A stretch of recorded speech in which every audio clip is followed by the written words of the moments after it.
My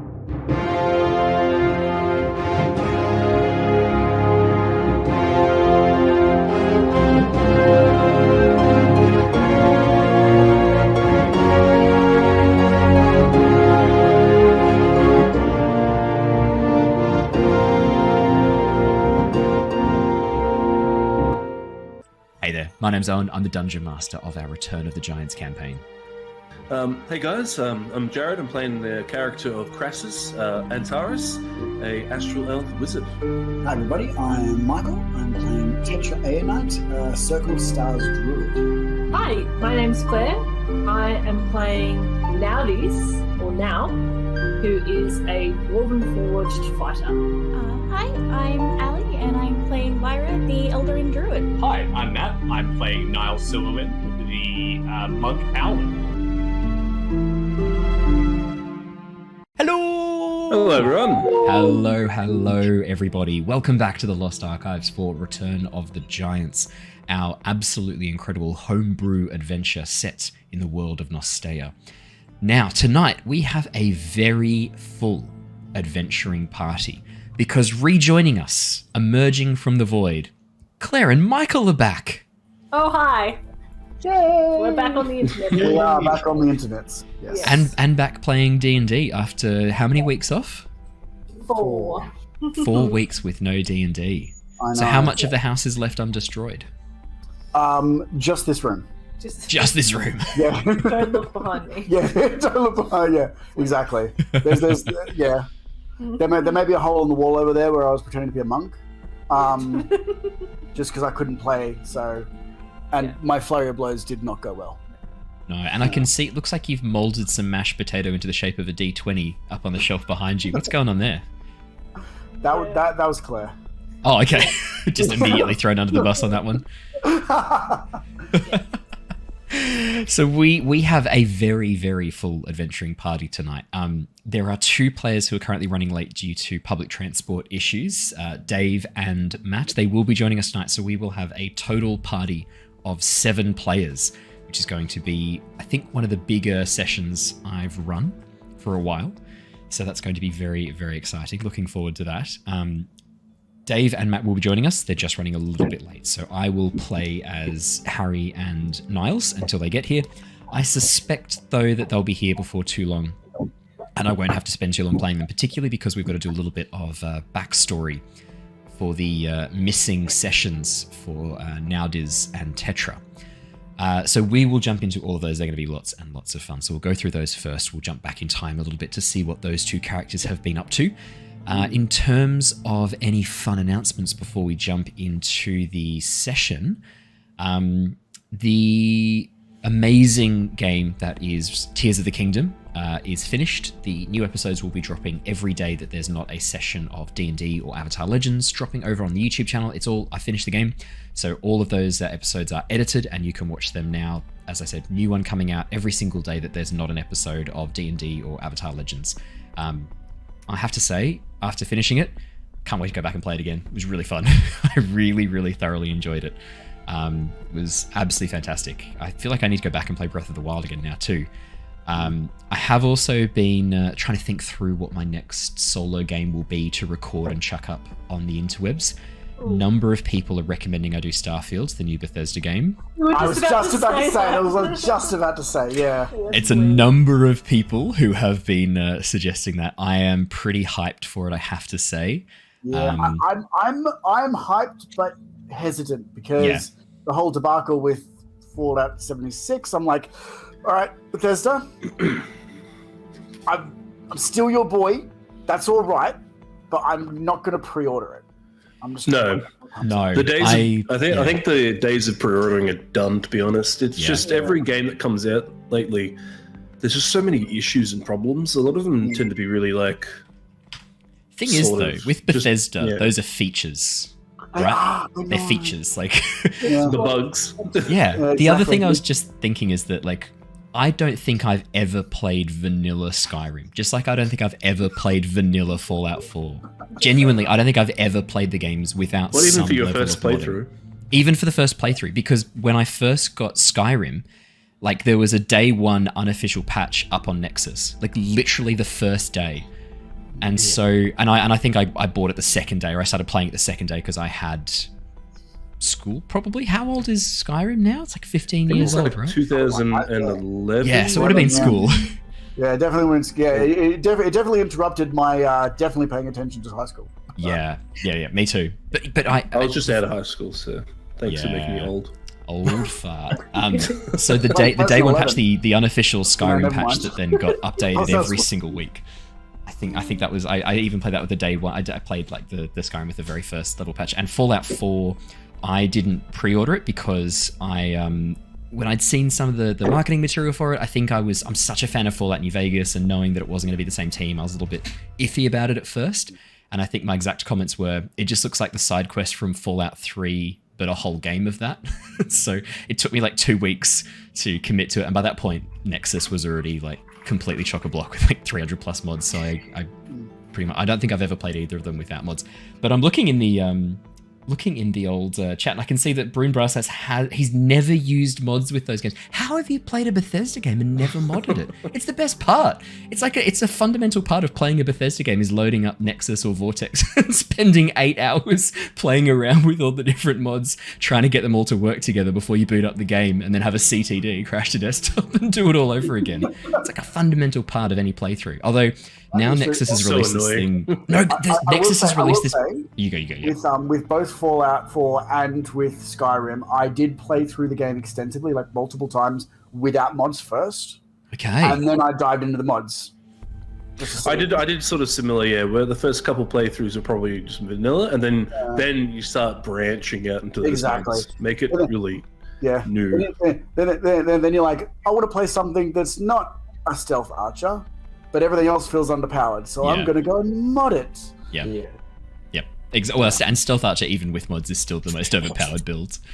But yeah, no, it's funny. I was just thinking, so the latest update to Nexus, because I loaded back up Skyrim again recently just to have a bit of a playthrough, and I realized that all my mods had been updated and everything, and then I realized Nexus now have a thing where you can download a collection, which is all, like, however many mods this person's put together, already stabilized, already in the right load order, already optimized, and you just click like the button download.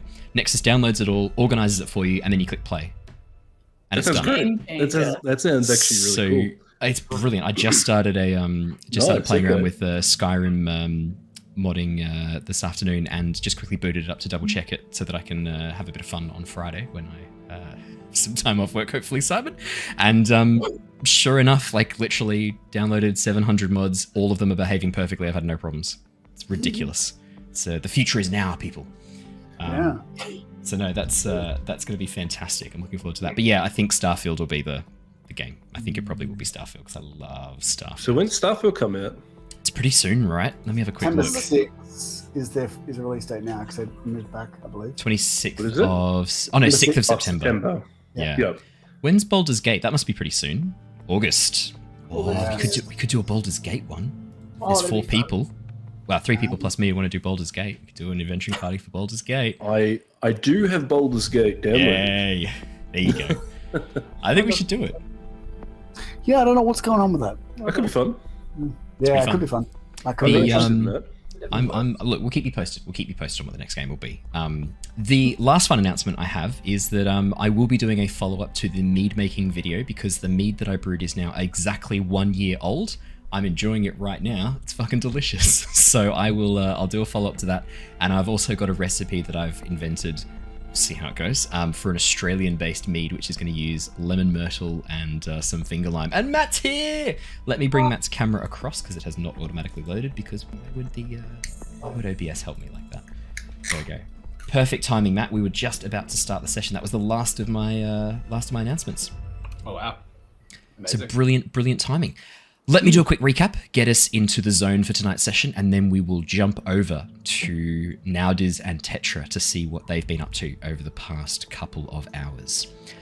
Previously, the Tempest Adventuring Guild, a name now legendary across the lands of Nostea, has formed a brand new team. Lyra, Tetra, Niles, Nauthiz and Krasus have been sent to the nearby settlement of Laspire to locate the hill giant fort recently seen flying overhead in the nearby area. Teaming up with Harry, a travelling Harengon merchant, the team explored the deserted town, discovering it overrun with clockwork creatures. The source of these constructs appeared to be a large sphere in the center of town, clearly a remnant of ancient giant tech. After rescuing a member of the town and escaping back outside the walls, the group learnt the vast majority of the townsfolk had been captured while hiding in the nearby woods. Travelling to a hidden cave near an underground river, the group observed the people who had captured the townsfolk that seemed to belong to a cult-like organisation focused on elemental magic, the townsfolk now to be used in their experiments. After some detailed and careful planning, our heroes were accidentally revealed to the cult, the apparent leader spotting Krasus as our familiar and using some magic to locate the party. After inviting the party inside, the hooded figure disappeared into the gloom of the cave, the rest of the party deciding to follow. A failed attempt to knock the party out with magic resulted in a brief but brutal fight, ending with most of the cultists dead and the rest incapacitated. While Tetra and Niles escorted 2 of the cultists outside, the rest of the party continued to explore the caverns. Stumbling across a hidden cache of items behind an elaborate illusion, the party acquired some potions and a strange bag of beans. DM note. We left off last session after the group had explored further into the caverns, coming across a Firbolg of some magical nature trapped inside a fiery vortex being experimented on by 2 fire mages. The group decided to intervene and save this Firbolg, deciding that the enemy of their enemy was at least a vague ally. After defeating the fire mages, the group met up with Ember, a Firbolg druid of the wildfire variety who is on a mission to travel to all of the groves and become the master grove keeper. I think is the what did we decide on the name? It was the grove champion. That's right, to become the grove champion. The very best there ever was. Yeah, the best grove champion there ever was. Mm-hmm. Yeah, there's a theme song for him actually, but we can't sing it because YouTube will demonetize us, unfortunately. Yeah. No, what that? I want to be the very best, and that's enough of that. So the party decided to take a bit of a rest, relying on Krasus's owl to go and fetch Tetra and Nauthiz, knowing that the rest of the townsfolk were only just up ahead, but to rescue them, they were going to need to go through the Exalted One, a being of clearly incredible magical power. We're going to jump back in time a little bit to Tetra and Nauthiz. After the events in the first cavern, as you entered into this network of caves, the cultists defeated, and 2 of the Earth Guards are currently tied up and being escorted out of the caverns. You emerge back into the clearing, where the river joins up into the forested region. The night is still cool and dark, the breeze sort of still tickling through the grasses and leaves, creating a faint rustling susurrus around you. As you begin heading back up the ridge to where you had left your wagon, along with the 2 townsfolk you brought with you, Nomu and Cynthia, quick DM check, you discover both Nomu and Cynthia actually setting up a small campfire, looking like they're in the process of cooking up a little bit of food, ready to serve. Nomu, as he turns towards you, gets a little bit of a startle, both of you emerging from the underbrush with these 2 bound and gagged Earth Genasi. Oh my goodness, you startled me. Welcome back. Who are these gentlemen? They are captives. We did not kill them. We captured them. See? Right. One. Cynthia, as she sees these 2 Earth Guards, the colour drains out of her face. Her very dark ebony skin, even in the dark light around you, clearly paling as she sees these 2 people, and you watch as she reaches down to her belt and pulls a knife, holding it close to her chest. I don't want them anywhere near me. Keep them back away from me. Well, they're tied up. Are they not tied up? Yes. They're tied up. It'll be fun. I don't care. I saw what these people were doing to my friends and to my family. Do not let them come close to me. As she keeps the knife just in front of her. Okay. You'll be good, yes? She'll want to poke one of the guards. They both nod emphatically, seeing the knife, seeing someone terrified of them, and clearly recognition crossing their faces as they see Cynthia. Kind of look from one to the other, just noting the history there. Mm-hmm. Is there something you would like to say to them or ask them? She shakes her head, holding the knife out. Okay. Now, is there something that they would like to say to her? And she'll look at the guards. The two Earth Genasi kind of like look a bit confused, look at each other, look back at you, look at her. One of them starts nodding, the younger one. You're going to apologize? You watch as he like shrugs and then nods ever so gingerly. Don't know if I believe him. I've seen them cast magic before, right? Yes, you have. Okay. Actually, sorry, the two Earth Genasi, not cast spells. You've seen them use some sort of magical effect where they reach down into the ground and pull this section of rock free that they then threw forwards. Like, just looking at them that they shouldn't be physically strong enough to do this. There's clearly some magic involved here, but it's not a spell per se. Okay, that makes sense. I would say Tetra knows that. No, I don't think I trust you yet. But you'll get a chance to apologize later. If she doesn't, decide to kill you. They both shrug again. It's at this point, Tetra, and now, what are your passive perceptions? Above a 12? 12 or greater, I should say. Yep, 14. Yeah. 14? Brilliant. 16, sorry. You hear a faint buzzing sound coming from within the wagon. This this very odd, strange buzzing noise. Did Krasus fix that? I don't know. It sounds like a bee. We'll have a look at it. We'll fix it. Don't worry. Yeah. Yep. We're good at fixing things. Now we'll go and have a look. Now, as you open the door to the wagon, you can see that the control panel that normally is up in the roof when the cart is stationary has actually lowered, and in the center of it, a sphere of metal made of this dark banded iron is actually vibrating within this very delicate housing of almost like it looks like a metal cage around it, but it seems to be vibrating against the walls of this metal cage. Have we not seen that before? Yeah. You've never seen this before. That's odd.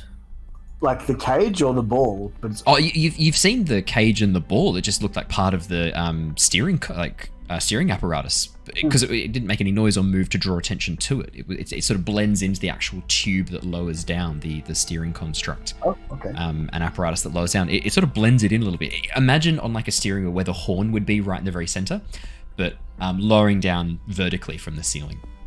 Okay. Well, is there a way to open up the cage?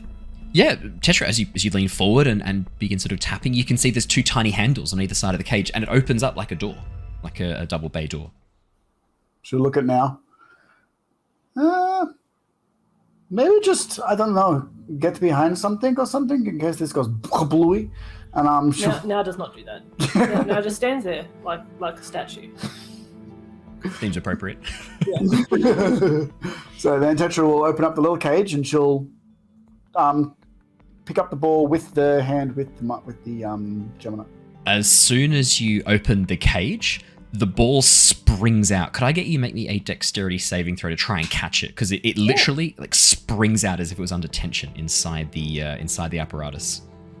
17, that is enough. As this ball springs forward, you grab onto it, Tetra, just as it shoots forward. You grasp it and you watch as the ball begins glowing very softly, and then around your hand, this illusionary form suddenly begins to take shape. With your hand in the middle of this chest, the figure of this chest, it takes on this humanoid appearance, this soft blue light emerging from the cracks within this orb to form a figure.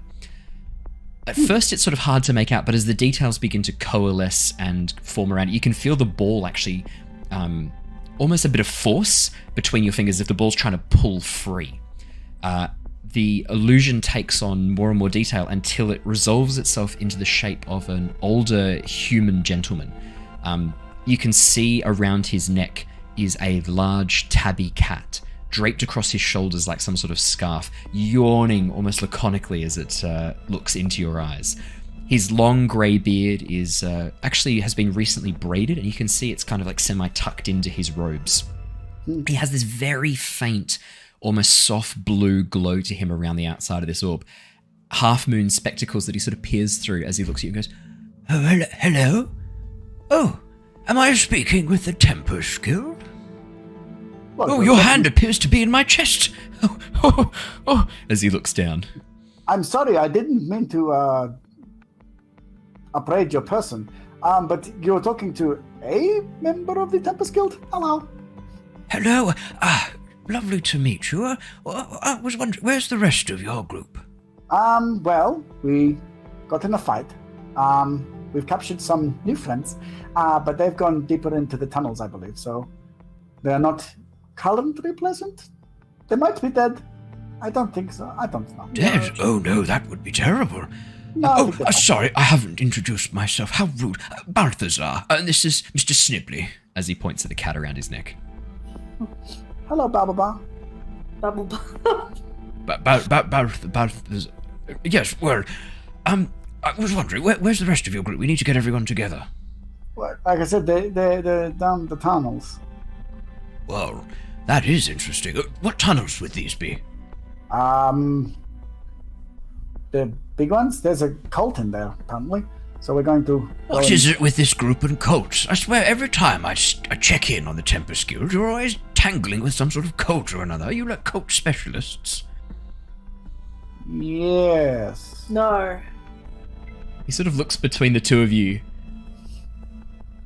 Well, Professor Griswold gave me the contact for this vehicle. Said I was to check in and make sure if my help was needed. Apparently something I've been researching, you lot have got a bit of a hand in. You're not near the town of... You can see as suddenly he reaches through the middle of Tetra's chest, and then the hand comes back suddenly holding this illusionary piece of paper that he clearly has picked up off a desk, which is now being transmitted. Laspire. Is that where we are? Yes. Yes. Oh, brilliant. Have you found the giants yet? No. We did you found find giant out? ants, but not giants. Giant ants? Yes. Oh my. These like big mandibles. You watch as Mr. Snibley sort of like stretches on his back as he gets a little bit agitated at the thought of giant ants. Yes, big things, and then there was big things, and then there was a big thing, and oh boy, that's a lot of things there, Mr. Snibley. I'm quite pleased we didn't come in person, aren't you? The cat lets out this meow, just sort of a classic sort of meowing cat noise, and he sort of nods as if he's understanding. He goes, yes, right, indeed. Well, you probably would have put the fear of cat in them, I'm sure. Right, well. So how is the research going? What have you discovered? Well, we think that the reactivated giant tech, basically. Oh, fascinating. But they're quite destructive. Oh, fascinating and dangerous. My two favourite subjects. So, what have you discovered? Have you found anything of note there? We were organic for a time. oh yeah, Yes. yeah. We went back in time. Hold up my hand. What is that on your... What is that? Does I this was go back in time?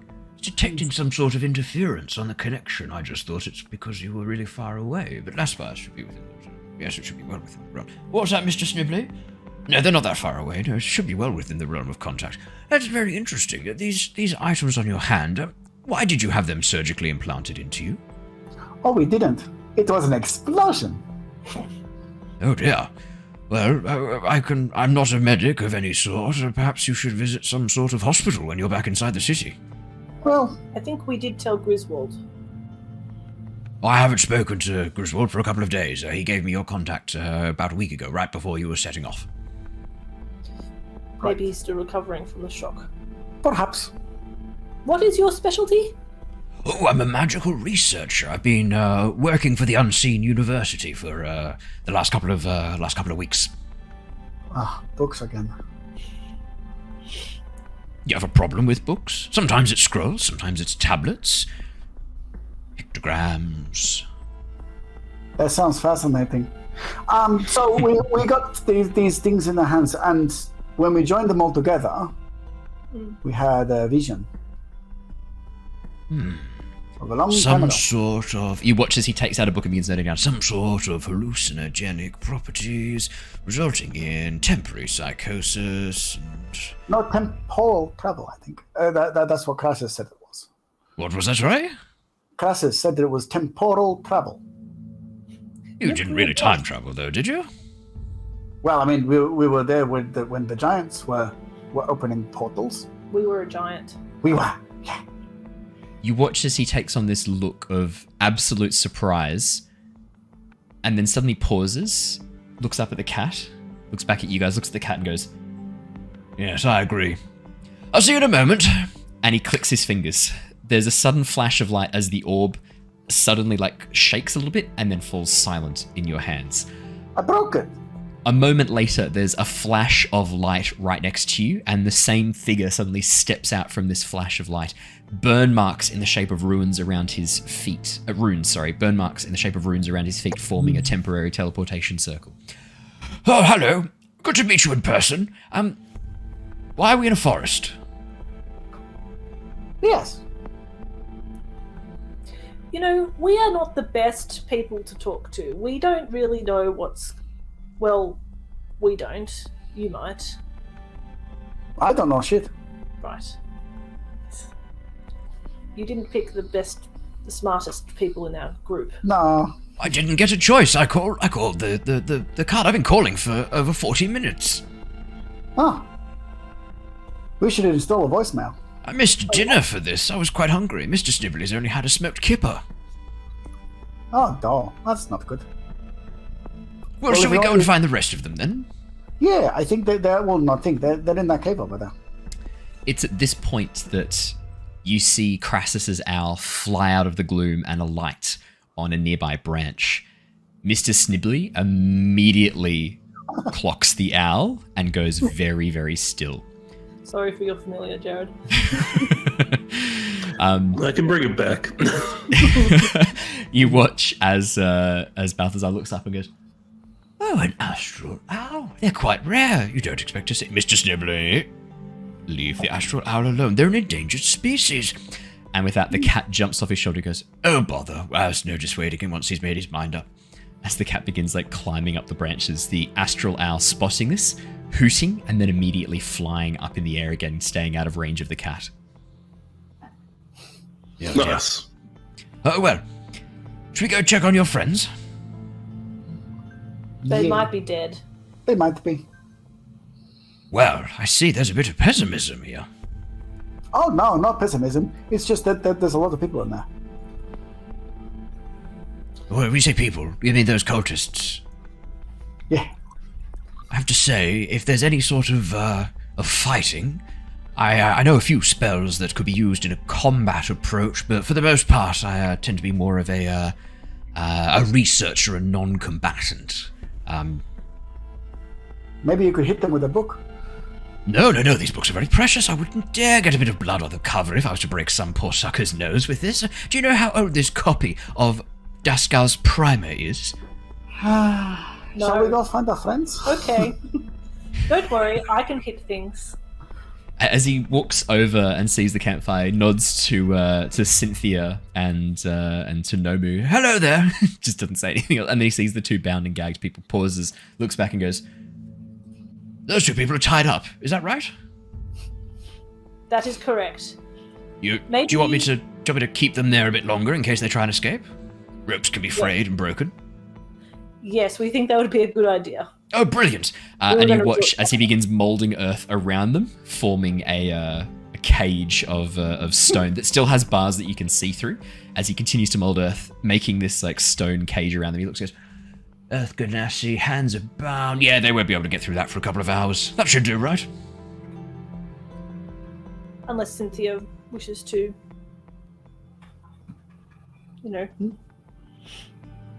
interrogate them. Oh, they're gagged. You'll have a bit of trouble getting words out of them, I think. Less verbal, more physical. But Do yes or no questions. They could nod or shake their heads. we'll leave that up to Cynthia. Cynthia does indeed look much more comfortable now they are trapped inside the cage. If anything, there's almost a look of satisfaction in her eyes, if to say, how do you like it? That's good. Krasus's owl familiar flies back, hoots very, very pointedly, and then flutters off again. That owl's a bit brave, isn't it? Bothering us like that.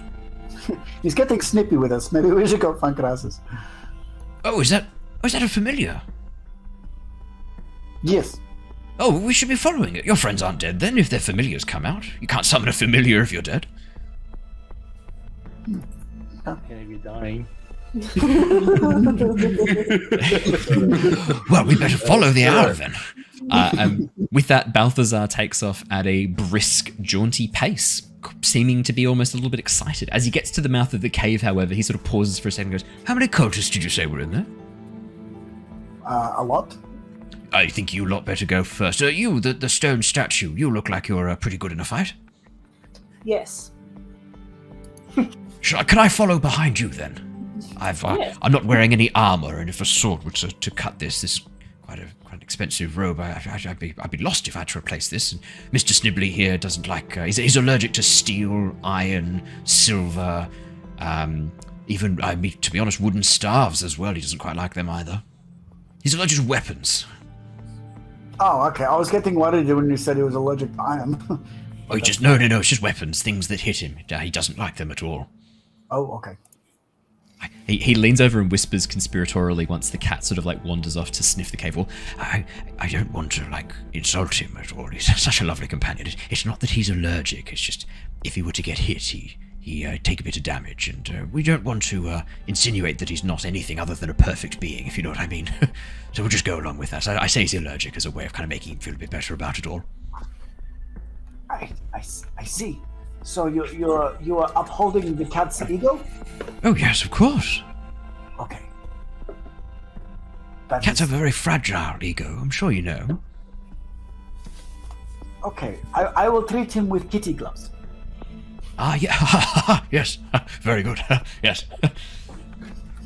And with that, Balthazar takes a step behind Nauthiz and follows you in. For those of you who haven't seen Tyranny of Dragons, Balthazar is a summoned NPC from Tyranny of Dragons that has been resummoned back into this game using Twitch channel points by Brune Brass Axe. Was resummoned 2 sessions ago, but we didn't have a good time to bring Balthazar back in until now. So I figured this was the best spot to bring Balthazar back in with the other 2 player characters. As the 3 of you begin heading back into the caverns, the destruction that's been left in your wake as you enter back in, the wake of you and your companions, is palpable. There are still bodies just lying in the middle of this floor. And as you walk forwards, Balthazar sort of pauses for a second, looks and goes, Oh dear. Oh dear me. Well, it seems like your friends have been busy. Yes, it's definitely got out of hand. Yeah. Indeed. Which way do we go? I could see there's a pathway to the north and one to the east there. Which way do you think they would have gone? Well, I don't want to tell you your business, but I'm pretty sure we just follow the blood. Follow the what? The blood? Yeah. he looks down. Oh, I've stepped in it. Oh boy. And he watches he prestidigitations. Prestidigitation. Prestidigitations the blood off. With that, Sova flies back down the same corridor towards the east and hoots again. Oh, the owl. Yeah, well, we'll just follow the owl then, shall we? Sure. Passing on through the very narrow fissure, you arrive in a rather large open stone room that seems to have been constructed a very, very long time ago, and then almost like a landslide has refilled this room with stone. Stepping in here, you can see that the parts of this cave look to be like they were constructed, an ancient fort or building of some sorts. And in the very center of this room is an enormous 20-foot by 20-foot pit that disappears into blackness below you. Balthazar has a bit of a look over the edge, whistles, and then carries on walking around. Yeah. Interesting. Yeah, because keep just following in. Do I feel any strange sort of magnetically weird like fluctuations or anything as we're going through? How are you sensing these? I have no idea. Just because it's just magnetic, it's just underground. So, just sort of, I don't know, getting any weird vibes. If not, we'll just continue on walking. No weird vibes apart from just the sheer size and depth of this cavern that just seems to drop away below you into the abyss.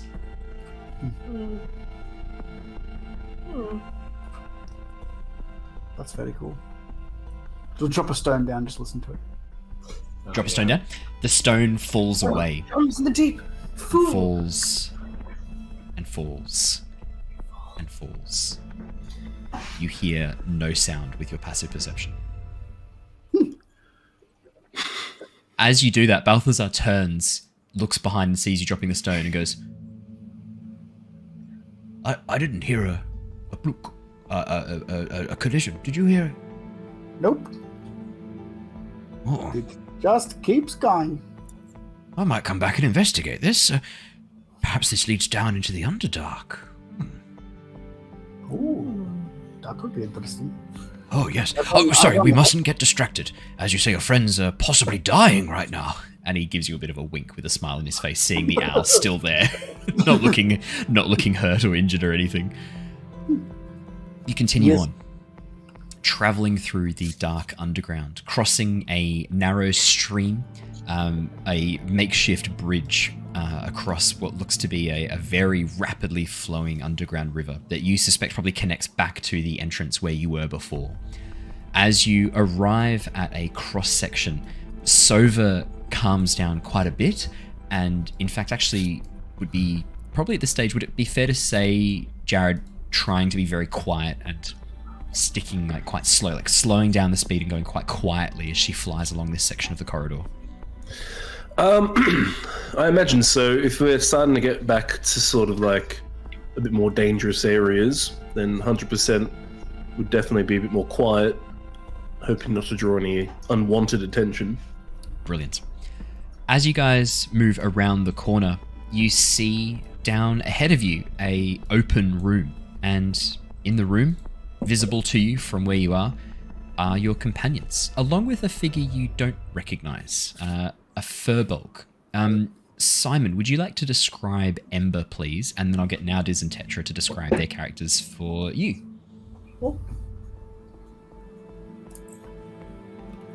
Ooh, I can't hear you. Yeah, so I'm about a 6.5 foot... Oh, there's a delay. That's okay. It sounds like it's a delay. That's okay. Give it a second. I reckon it'll sort itself out. I reckon you're right. All right, have a go now, Si. Is that a bit better there now? Yeah. Oh wow, that's. I think it's a bit better. Put up like two fingers. Okay, so it's like it's about a 3-second delay. Couple of minutes. Couple of minutes. Wow. I meant to say seconds. What I'll get you to do, Si, just refresh the page, and it should refresh the thing. It might have been when Dave jumped in. Dave's here, by the way. Hello, Dave.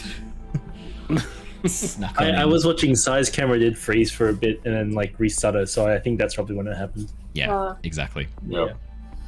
Yeah, I reckon that's what it was. So I'll be back in a second. In that case, then, oh no, we can't describe characters because you need to describe it to Si. I'll describe Harry. Harry is like, he's like on the floor. You know, like how rabbits like kind of like puff up into like a loaf.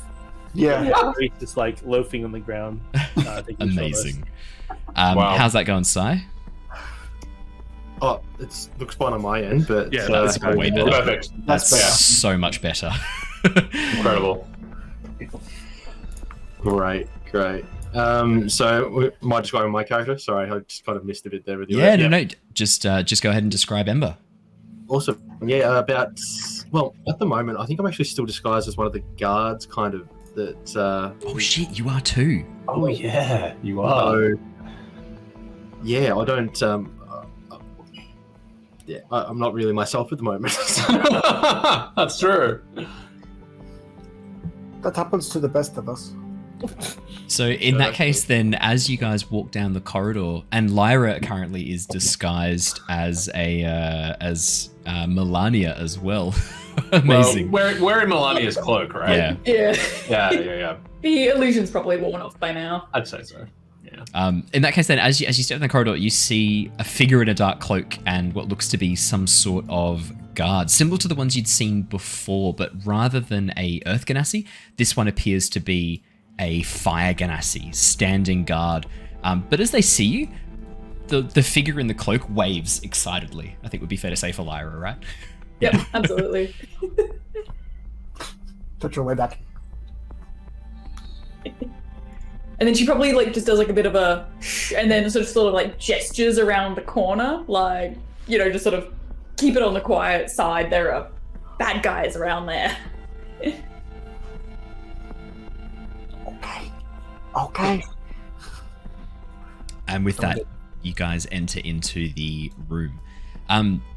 The Fire Genasi who's there seems to be friendly, even though he's dressed in the exact same outfits that you've seen the other cultists wearing. And as you step into the room, you see two dead Fire Genasi. One dead Fire Genasi, one dead Earth Genasi in the room. The Fire Genasi looks identical to the Fire Genasi who's standing there. The corpse just looks absolutely identical. Oh, hello there. Hi. We're not fighting this one? Oh, no, this one's okay. He's in disguise at the moment. Ah. Mm-hmm. Okay. Still doesn't explain where he came from. Hello. Hi there, how are you? Are you friends with these guys? Yes, I am. And who are you? I'm Tetra. My name's I'm I was a prisoner here. These guys helped break me out. Oh, that was nice of them. Yeah. So now we're going to try and help break out some other friends that were captured as well. Yes. Yeah. It looks like it could be a really strong one just around the corner. Yes, the white one with the white crystals. Remember him? Okay. Yeah. Only whitey. He is quite powerful, apparently. Oh, okay. Stop. He is able to turn people into dust. That is not something that I like the sound of. No, that sounds very uncomfortable. I don't want to be a dust bunny. Wow. Jesus. Oh, I'm back already. Oh my god, Dave. You can see that Harry has been keeping morale up since you've been gone. I can see that, and it is a testament to his jokes that he's still alive. Wait. Well, Who yes, did you come with? Morale, yes. Yes, morale. but Tetra, who did you come with? Is it? And Niles kind of eyes. Niles kind of looks Balthazar up and down, and then because Niles is like a bit of a Tempest-Guild fanboy, he suddenly goes, oh. Hello. You are Balthazar. Hello, I'm Balthazar, and this is Mr. Snoopy. You are the famous Balthazar. I have heard of your exploits with the Tempest-Guild. You have helped them in so many occasions. It is wonderful to finally meet you. The famous Balthazar. Yes! I don't know about that. I've heard of your escapades. I did help them out of some trouble. We did have some escapades, didn't we, the team? He holds out a hand to shake your hand, Niles. He puts his hand out. This is the best thing that's happened to me in the last 24 hours. Your friends did mention something about staying quite silent. Do you wonder if perhaps we might need to keep things down a bit in case we're heard? Oh, sorry. I just got a little bit excited there. You are quite correct. You have me at a disadvantage, sir. What is your name? Oh yes, exactly. Where are my manners? Sorry. My name is Niles. Niles Silverwind.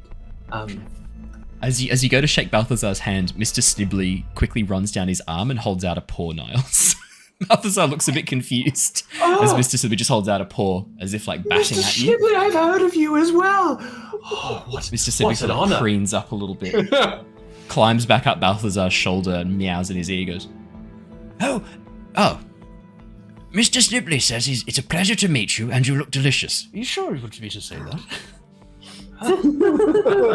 Oh, I've heard of his wily humor before. I'll take that in my stride. As this interaction is going on, I will quickly walk up to Harry because we're more towards the back. I have one of my romance books in my hand, and I look at Harry and go, "Who is that? I don't know who that is. Why is there such a thing?" Yeah, I don't know either. Are we meant to know who that is? I wasn't even here for the off-screen introduction, to be honest. That got a meta. Yeah. Broke fourth wall. Perfect. Balthazar. Yeah, me and Harry having that little chat. Balthazar, an older human man with a lovely long flowing beard, dressed in very fine wizard's robes with a number of pouches holding many spell books and a tabby cat around his shoulder, nods, goes, Well, I was telling your friends outside that Professor Griswold gave me your contact for the cart. He taught me how to contact it using a spell. And I was told that you were investigating the town of Laspire. My research with the Unseen University has been unearthing things of note, and I wondered if we might compare research notes. But your friends Tetra and Nauthiz said that they didn't know shit, and that we would need to defeat someone evil. I put my hand up real quick. Come over here, I'll give you the rundown. Yes, well, what's the rundown?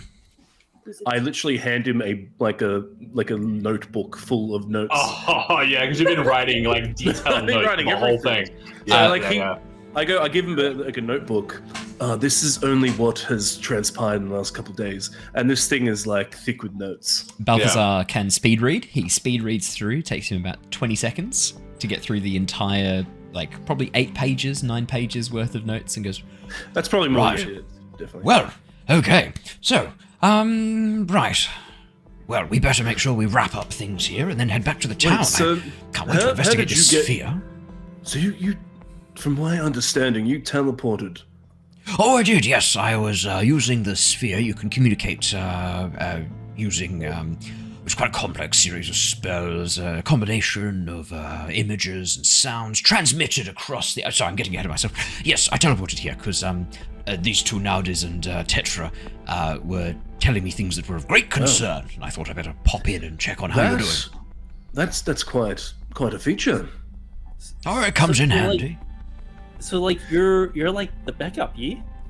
Oh no, combat-wise, I'm not particularly. I know some spells. Don't get me wrong. I'm quite a accomplished We'll wizard. rely on you. Our lives are depending on you. I assume you have a lot of spell slots. So You watch as he visibly begins sweating. Mr. Snibbly's tail goes up and wipes some of the sweat off his forehead. He said, "Oh, thank you, Mr. Snibbly.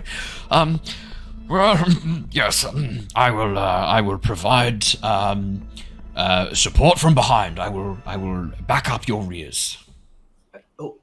You're not used to combat, are you? No. My time with the Tempest Guild, I know some spells. Don't get me wrong, but some very useful spells and some great spells for research. But you must understand, I'm a researcher first, adventurer very much third. That's okay. I understand. Love a second. They there's He doesn't people have say different strengths Indeed, yes. and help in different ways. Yes. Actually, sorry, Balthazar. I was rather curious. Considering your extensive knowledge. Oh yes. And your research. Oh yes. You wouldn't happen to know who this cult is and where they've come from? Perhaps you've heard something. Well, I can only give this my best guess because I've only been here for about 10 minutes or so, but judging by their clothing, the symbols, and the quite alarming amount of Genasi representation, it sounds like it's the cult of the 4 elements. I believe they've been around in some form or another for the past couple of 100 years or so. They're generally quite a peaceful group, for a while at least, but recently I've been hearing whispers that they've been getting a bit active with a new leader who's come in from Drolmethion, the elemental city. Tell me, have they mentioned an exalted one at all? Yes. Oh, yes.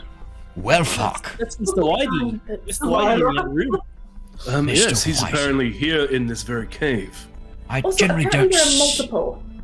Yes, oh yes, there's multiple. there's normally 5 at any given time, 4 for each of the elements, and then 1 who represents the coming together of the 4 elements. Almost like Do you know it's what like- element this one represents? Crystal? They are Crystal. completely white and crystalline. So I'm not sure. Similar-esque kind of to Tetra, but like Yeah, actually. white. Oh, yes, you are rather an interesting example of the Earth Genasi, some sort of subgroup. Very interesting. And you say this one's quite similar to yourself? Well, it certainly seemed that way, but the coloring was a little different. And I've got a bit more night sky. He's a bit more like, I don't know. Subset Cool. of Genasi. Opposite color. I think I have a note on this somewhere. Let me quickly... And he starts rummaging through his patches and pulls out a book. Ah, of course, Evar's racial primer. Let me have a quick look through. Oh yes, crystal Genasi, very rare subspecies of Earth Genasi.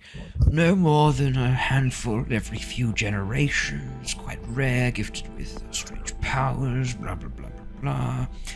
Oh yes, quite religious significance within the Earth Genasi culture. And you say this one's crystal as well? Well, I'd say Yes. this will be the Earth Genasi then.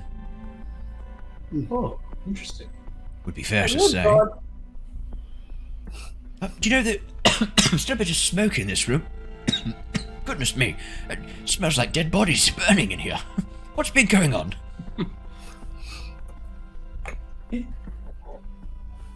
We definitely didn't burn too many dead bodies. Only the 2. No, not at yeah. We kept it quite civil, all things considered. Until Harry struck one in the aorta with an arrow. That was a little bit messy. He had it coming. It's a stunning shot to hit specifically the aorta. How did you diagnose such an injury? Did you crack open the ribcage to examine the heart? Oh wait, no, it wasn't. It was the femoral. Sorry. Ah, yes, the femoral artery. Much easier to observe from an outside perspective. Oh, yes. Nice shot, my boy. You did finish your short rest last session. Oh, perfect. I was going to hit dice. Well, I say, let's clear out these cultists here from the elements. You said they've taken people hostage, captive. Yes, the village people of Lespire, in fact, that were fleeing their homes because of the giant mechs. What's that, Mr. Snivelly? Ah, bad business indeed, bad business. Well, tell you what, let's deal with these cultists, and then I will accompany you back to the city of Laspire, the town of Laspire. I wouldn't mind investigating this sphere that you've mentioned in your notes here. What was your name, sorry, young lad? As he looks towards you, Krasus. Sorry, I was just doing my hit dice stuff. Krasus and Taurus. Lovely to meet you. Krasus I and Taurus. Lovely to meet you myself too. have been around the Unseen University. I haven't been there for a while, actually, so you're a new face. Oh, I don't teach any classes at the moment. I've mostly been pursuing my own research. I'm there as a visiting academic. Yes. Well, perfect. So you're a student at magic then, young boy? Yes. A young boy, that- sorry, that- young lad. Yes, well, define young. Yeah, I was gonna say, Krasus is like probably older, right? I'm Well, as 150. you look at Balthazar, there's an agelessness to him. Almost as if it's very hard to know how old he really is. But no, I've been studying time magic, so that is my... Oh, temporal magic, fascinating. I have to say, not an area of expertise for myself. I know a little bit, but that's wonderful. Are you pursuing your doctoral thesis in this matter for the university, or is this more of a personal endeavor? I'm having a break. From my studies. Sabbatical. Of course, all good researchers take a sabbatical now and then. Excellent to hear, young lad. Thank you. Yes, this has been most enlightening. I'm looking forward to I'm seeing your sort of getting temporal twitchy. magic in action. I'm starting to get twitchy a little bit because he's got my notebook still. Oh, sorry.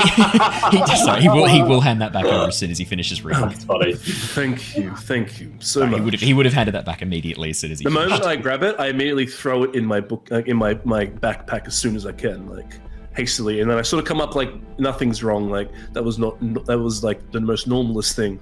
So yes, well, Balthazar, lovely to meet you. Like I said, I look forward to maybe seeing some of your lectures when I'm at the university. I don't know if I'm ready for a speaking role. Apologies. Maybe at some point in the future if the university asks me. Well, in the words of Mira, let's go get these fuckers, shall we? I look over. That's a good one, Balthazar. Yeah. I was going to look at Niles for that. See his reaction. You just see Niles like grinning as much as an Owlin can grin, but he looks very exuberant. Open mouth smile. I'm thinking. Do they have teeth, or is it just a beak? Just the beak. It's just big. Just a big. Hashtag- So it's just like Now, if we're looking for the element of surprise, I'm thinking a liberal casting of major image down the corridor to disguise our approach, at least get us partway into the room. If you're stealthy enough, I reckon we could launch a surprise attack on these people. How does that sound? Perfect. That sounds good. Aye. I like the sound of that. Brilliant. Well, I will get my... Now this. What was that? Everyone's like super excited for the stealth approach, and now this is just like, we'll see. That's great. So good. Well, Balthazar is going to head down to the corridor, walking quite quietly. He is then going to concentrate, focus, and you watch as this very faint illumination plays across his fingers as he concentrates, and then the corridor shimmers for a moment ahead of him, and then holds the same image. I can hold this for as long as you need to get close. No, they shouldn't be able to see you, but they might be able to hear you. Alrighty, everyone who's moving up, I Harry will grab would a like to stealth give check. Nauthiz the help action by like going under Nauthiz's arms to like help like reduce the weight of the footsteps. Nauthiz, You know how like someone's crippled, like Harry. yeah. Harry, let me talk you through why this is not going to work for you. Nauthiz is literally made of stone. Nauthiz weighs in excess of probably about 300 kilos. Enjoy the rabbit. You're a rabbit. I am a rabbit. If you wanted to give the help action by walking just in front of Nauthiz and pointing out areas to step to make sure that they don't hit some loose gravel or bump into the cave wall, that 100%. But you Man. trying to physically lift Nauthiz, not happening. Like, What not with your happens if strength. we? Harry tries. Sorry, go on. I was going to say, what happens if I got some like cloth or something and just wrapped it around her feet to soften the blow on the ground, like cushion it? She doesn't wear shoes, isn't she? Isn't that part of? So her anything physique? Nauthiz wears turns into stone, and Yeah, no, they're wearing a cloak. Yeah. They're wearing a cloak, and that's it. and Oh, the so armor so has if I molded put- into the stone statue. So if I put some cloth, just like cloth, wrapped around her feet, would that become stone? If you wrapped cloth around their feet, it's not technically shoes. It's basically there just to soften Yeah. the blow of it should muffle it a little bit more, and it might give it more credence to the. Yeah, I'd allow that. I'd allow that as a good use. Of that. I have an idea. Just a second. So I just riffing on your idea there, Jared. Mhm, If go ahead. if I were to go ahead of them and use mold earth to make the earth a little bit more squishy instead of hard, and make it like not so squishy that it would like slow them down, but squishy enough that it would be like instead of like a, it's more of a Squirrel. yeah, more Like of Scotch. Yep. I think both of those together would grant Nauthiz advantage on this check. And Harry's lifting, right? And Harry's lifting. No, Harry's not. Harry tries to lift Nauthiz, realizes it's not going to work, and Yeah. just lays it off like he never The tried. moment you touch now this and like, oh wait, this is stone. This is actually stone. No, this isn't just like what looks like stone. This is stone. Yeah. Now this just looks down at you and be like, "Hello, little rabbit." Alrighty, so that's a 15 from Tetra. Sorry, Okay, 15 so from Niles, the- 16 from Tetra. 15 from Niles. So Sova can give the help action. Owen, Not 20. Natural 20 from Harry. I think. 17 from Nauthiz. Very nice. 14 and 17. Take the 17. What's that for? Natural 1 for Lyra. Ooh. Oh, wow. Yes. So Owen, are you happy if Sova gives me the help action? I think Yes, almost absolutely. like keeping, Yep. almost like perched on my shoulder, being like a second lookout for anything that could 100%. point me into stuff. Sweet. 14 for Ember. And Take the 19. 19 for Krasus. As you move up, I'm going to bring us across to the map. Please feel free to move yourselves however you would like to advance. Balthazar is going to stay where he is, maintaining the illusion of the corridor. As soon as you step into the illusion, you can still see each other. It's almost like the outline has been filled in. So the corridor itself, as soon as you step into the illusion, you can kind of see each other, but outside, no one can see in to see you. It's just an illusion of an empty corridor. And that's the corridor heading like northwest. Heading is it? northwest, exactly. Yeah. So all the way to the end? Yes. And around the corner. This is a major image. Harry, I believe the area you wanted to go was off towards the northeast once you get partway down the corridor, because that's where the bad team... Oh, that. Okay. So wait, what was on the northwest? Did we the discuss? prisoners. Yeah, that's where the prisoners are being held. Yeah, I think you decided which way you wanted to. So, like, guys, should we just like get the prisoners out first? While Yes, Bill we're starts just doing this price- major image. That is why we came in, yes? Would I a think that surprise would be attack be wise. beneficial? What's that, Is Lyra? my thoughts. I mean, Okay. sure, but I suppose like ladder is beneficial, but I mean, we could do both. There is a lot of us here. We do have the advantage of the major image as well. That might be able to hide the escaping villages. That is a new variable. We didn't have that before, but thanks to Balthazar, we do. So perhaps we focus on the villages, get them out safe, and then we can lay into these cultists. The way is clear behind us, so that makes The sense. way is shut. It was made by those who are dead. Ah, The sorry. way, nice. Yeah, I guess it doesn't matter. We'll kill them anyway, right? Well, we will stand guard, just in case. Sounds like a plan. Now Hey, there's let's only corridor take them and out. not move. All right. So Nauthiz takes up a guard stance, making sure that they are ready to block. Yes. Alrighty. Please feel free to move yourselves as you see fit. Should we like shoot at the same time from long distance for whoever can, and then charge in, or like take the weaker one out first or the stronger one out first? I thought we were getting the prisoners. Prisoners, Harry, Oh, okay. you can save that bloodlust of yours for but a moment. Jesus. This is merchant Ribbit Man. No, I saw you before. Yeah, You were quite bloodthirsty. we saw this developing over the course of 4 sessions. We're like, Yeah. I love it. I don't like this last session. Like Niles is going for non-lethal blows, and then Harry's just like shot someone in an artery, and he's just bled out. More Niles is and like, more, "Oh." Harry is being revealed to be the bunny from the Monty Python and the Search for the Holy Grail.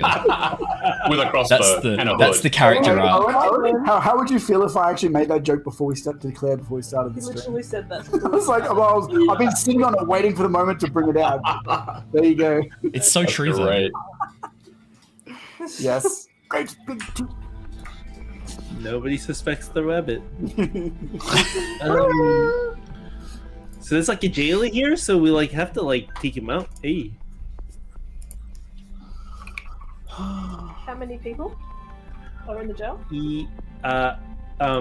Harry points back with just the one. As Harry stares into the room, Harry, you see a large open cavern with 2 massive cages filled with people on the far wall.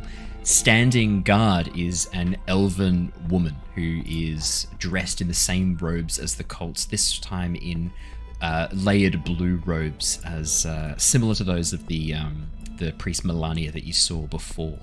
There's also a smaller cage immediately to the south that has a slumped over old woman who is motionless. The jailer appears to be sitting on a chair facing the townsfolk, flipping through a book. A quick estimate looking inside the cages, Harry, there's about 30 to 35 people here inside this room, locked in cages. Harry makes a symbol of 1 and then does the neck thing. And then, yeah, just 1. Yep. Alrighty. Harry's waiting for others to, signal what they want to do. Well, if there's just one guard that we can see, I think the person for it, are we just going to take this dude out and then keep going? Yeah, take him out. Release the prisoners. Send them back towards Bastard. We'll just motion towards Harry. Just be like, Got this. Just me? Just the one? Just me? Or we'll come behind. We'll come behind, but you kill the fucker. Yeah, Niles will come up and give you a tap on the shoulder and give you a thumbs up. I guess Harry draws his crossbow and he's looking at the others to see if they're going to run in and go for something at the same time, or if he's just going to shoot and then go for it. Take this one out first. Make sure she's all done. Niles gets ready to run and engage. He takes up a bit of a running stance almost. Yeah. Lyra's got the symbiote out. Ready to. Tetra brings up her spinning rocks. I like to think that we're such noobs that we're all doing different sign languages. Yeah. Yeah. Trying to understand what we're doing.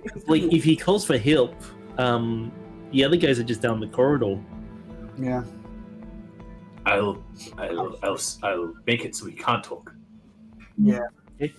I've got an idea for that. So maybe Tetra will be back here just in case they do get alerted, because I've got a thing for that. Okay. I guess Harry shoots. You have advantage because you are currently invisible inside this major image. Please make an attack roll. Okay. You have advantage. That's an unnatural 20 and an 8. We'll take the unnatural 20. 10 piercing damage and 10 sneak attack damage. 20 damage. Harry, how do you want to do this? Oh wow! This is just this isn't like a special empowered cultist. This isn't a member of their elite fighting group. This is just the work experience kid who's been set to guarding. How do you want to do this, Harry? Just crossbow bolt to the back of the head and then just drop? Yeah, you said the elf is reading a book, right? Yeah. The last thing the elf sees is the front end of the arrow pointing at the book through the back of their head, and then they die. Oh, Harry, my God! Brutal! There's this, and you watch as the elf sort of startles for a little bit. Their hand goes to move up, drops, and the body then just slumps and falls silently to the side. Inside the cages, there's this gasp. Harry, you pop out of the illusion and rush forward. And I pick up the book, and before there's blood on it. Okay, yeah, pick up the book. It's a book. There's definitely some material spray on there, man. As you read through the book, Harry, it looks to be some sort of cheap romance novel. It's entitled. I'm going to call it Tusk, and it's a love affair between a Triton and a Sea Orc, and their love that can never be. Because the Sea Orc is of the ocean surface and the Triton is of the depths. And just for dramatic irony, I would love that he's reading a page talking about some kind of penetration, just where he gets. No. It's oh my God. It's the bit, Harry, as you have a quick look, it looks like it's very Romeo and Juliet-esque.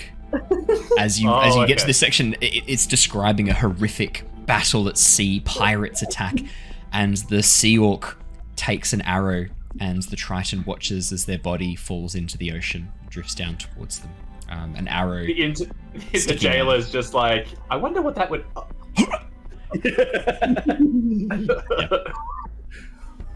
The townsfolk seeing you emerge go, and like very quite startledly, an older gentleman shushing them like, shh, looks towards you with Niles wild also eyes. joins in with the shushing. Like, Yeah. it's okay. Shh, shh, shh. The older gentleman leans forward. Are you can here? Harry try to pick the lock? Yeah, are you here to rescue us? Hi, yes. Please. Actually, instead of picking the lock, I should probably search the body for keys. Yeah. As you search through the jailer, you find. Actually, give me an investigation check. Let's see if this is a natural one. I'm excited for the Can I result. play his assistant? Sure. Because I'm in the room with him. Yeah. Do we You have both wanna advantage, search? Harry. Yeah, you do one as well. Okay. You have advantage. Yeah. Okay, you can do it separately. It's more fun if both of us are just patting it down. I like Mine's a negative 13 one, so- and 10. 13. As you pat across the body, there's a brief moment of panic where you're like, where the fuck are the keys? Seriously, where the fuck are the keys? Niles? See the keys? Oh, I don't see the keys. And then suddenly you hear the jangle. And as you pull aside a layer of the leather armor underneath the robes, you see the keys, a ring of keys hanging there from the belt. Dude, where are the keys? Dude, they're not where's here. my keys? Harry, I don't know where the keys are. Have you seen the keys? You have the keys. Okay, yeah. We'll open the cages. Brilliant. As you unlock the cages, the locks spring free and the doors swing open soundlessly on well-oiled hinges. The townsfolk immediately begin rushing out of the cages, like trying to silence everybody. Yeah. As they look towards the corridor, a woman steps up towards you. Is it safe? Are we able to leave? Like, are they dealt with? Magic, just be quiet. Okay. And don't go to the left. There's still some cultists in there. Yeah, go all the way down the hallway past our friends. Okay. There's still some of us in that room to the left. That's where they take us. We'll do our best, but no promises. Are there any others in the system, in the caves that you know of, other than in that room? They look surprised, look at each other. No, once they're being taken out of the cages, we don't know where they go. Okay. Alrighty. Get As out the safe. townsfolk begin moving down the corridor, let's get a percentile check. Who's looking happiest? Michael's looking pretty happy to be playing D&D again. Michael, can you roll a D100 for me as a percentile check to see how quiet the townsfolk are being? Can we give him the help action? No. Can you support each one's arms as they leave? Do they have some sort of advantage since there's magic? 44. Ooh, No. that's not good. 44. Oh boy. That's not good. So the corridor here gets quite narrow. Ember, Tetra, Nauthiz, and Lyra. Oh, Lyra, you've moved up. Brilliant. There's a few things that are going to happen all at once here, because Lyra, you got a natural 1 on your stealth check. I don't know if you remember. Oh no. Lyra, as What do you you move mean? up, as you move up to the mouth of the corridor, let's get all of these happening at once. So the villagers begin. I'm going to just do a token to represent all of the villagers all at once. I'll just use a. Let's use just a standard token for all the villagers moving together. Let's go. I mentioned Niles and Harry, just like in the rear of the villages, like you know, shuffling them through and Yeah. Yeah, just looking very like probably confused, a bit sort of like, oh boy, this is going well, and then looking a bit concerned. Would that be fair to say? what could possibly go wrong? I mean, I think we were probably like yes, we got them out, and then we hear them like making lots of noise, and we're just like, oh no, oh. Oh dear. Let's just use this token for all of the townsfolk moving together. As they begin moving down the corridor, it gets very narrow. Ember, Tetra, Nauthiz, and Lyra, and Krasus, you're going to have to move out of the way to allow the townsfolk to move down this corridor, either into the corridor heading towards the north east, or back the way you've come, further away. So Krasus heads down and stands with Balthazar, who's still concentrating on the illusion magic. You see he's sort of occasionally whispering to Mr. Snibbly, Yes, I'm refracting light properly. Well, you do a better job then. No, you're right. I probably need to focus on some of those smaller stones, get the gravel looking perfect. as he continues to concentrate. Yeah, Ember, Tetra, Nauthiz, Lyra, the four of you will need to move out of where you are. That section of the corridor is too narrow for everyone to get past you. Anyone got shape? Actually, yes, Tetra does have shape earth. So maybe she will take a step back, but she also might, on the opposite wall there, just sort of like start like to manipulate it so that it sort of bows out a little bit, gives them a little more space. Brilliant. Lyra, as you step back towards that northeast corridor, you go to lean on a section of the wall to like press your back up against it, but you kind of misjudge the angle. And as you go to lean against it, you forget this is the illusion, and you stumble right through the wall of the illusion and land flat on your ass in the corridor in full view of the people inside the room. Can I grab her legs and pull her back? What was that, sorry? Can I grab her legs and pull her back? Yeah, absolutely. Do you want to make me a quick athletics or acrobatics check, please, Nauthiz, to see how quickly you can just pull Lyra back in? Oh, that's not bad. 21, that's not bad. As Lyra falls, Nauthiz, your reflexes are very, very quick. You dive forward, grabbing onto Lyra's shirt. Lyra falls half out so that her head, her upper torso, and one of her arms are hanging outside the illusion, almost like a severed corpse suddenly like hovering in the air. Lyra, you turn your head around and make eye contact with one of the Black Earth guards before Nauthiz pulls you back into the illusion. You watch as the Black Earth guard opens his eyes wide, blinks, turns around and goes, "We've got company, Exalted One. I'm going to get everyone to roll me initiative, please." I am not in a good position. I'm going to be with Harry, actually. Can I just move myself next to Harry? We're taking the rear guard of the people. We did say that. Yeah, I was going to say you would be behind them. Yeah. Make sure you click on your tokens, then click on initiative. It's been a while, okay? Oh no, it worked. Oh no! Niles, remember you've got the ability. I was going to say. Oh yeah. Yep. I might use that. You are a very, very special type of very special monk. One of a kind. Yep. Specialist. Indeed. I rolled twice, so I took the first one. Tough battle. Alrighty, I'll just make sure everyone's on the initiative order. It's a big old turn order. And have you rolled for Sova Krasus? Yes, I have. Perfect. I'm going to zoom us out a little bit. Brilliant. Make sure we can How tall is the cave? At this point, the corridor is only about 9 feet. This cavern opens up to be about 12 feet tall. Okay. This is interesting.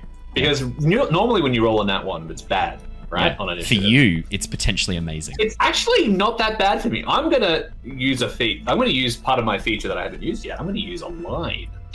I'm going to burn one of my key points. I'm going to make that named character in the in the turn order. I think his name is Kavanus. You have to be able to see them. Remember? Ah, dang. Wait, can you use that? Can you only use that on enemies? No. You can give the natural one to anyone. So I have to see them. All right. You have to be able to see them. I can't see anyone where I am. Yeah, it's just us in the villages. Did the villagers roll? No, the villagers going at the end of the turn order. Darn peasants. Yeah, that's annoying. I can't actually see anyone where I am. The good news is, Niles, whenever you get within view of someone, you can then spend the key point to Oh, so it's like any time. Because I believe, what does it say exactly? I think it says it says when combat begins, you can spend 1 key point to force one creature to have its initiative changed to match yours. So I like the idea that you can always change it. That sounds really cool. I'll leave that in your I'm hands. happy. Let's play test really cool. because this is one I've created and this is the first time we're playing around with this particular feature. Let's have it be that you can do it when you want to. It doesn't have to be when combat begins. It can actually be. Okay. Let's change it to rather than when combat begins. Let's have it as when combat begins or at the end of your turn. Spend 1 key point because you have to spend a key point to do it. So there's a cost associated. with it. Yeah. So I'm happy to do it that way. So let's do it that way. That's cool. All right. In Well, that in that case, case, then- I won't do anything yet. That's really awesome. And I won't do it now. I'll obviously do that when I see someone. I have to say, this is probably like one of my favorite homebrew things I've ever created. The Way of Sympathy. It's pretty good. Really cool. it's really fun. Harry, you are the first to act. Because that means Niles could almost go twice before someone else if he plans it right. That's really cool. Yeah. But he then has to move himself to the end of initiative to do that, or behind his current initiative count. So it's a way. At the Niles can moment, get- yes. Yeah. Okay. But potentially, I could go twice. Yeah. Reason why I asked how tall You're going to bounce. the tunnel is because I can't walk past the villages really. No, so at this point, I will copy the token so that it's accurate for how many villages there are. Just so they're filling the corridors. There's like 30 of these people clustered together, filling this corridor, having just started to walk down and make their way out. Well, twice per long rest, Harry can jump 10 feet. Does that mean I could probably jump over? Oh, you just really piled them up.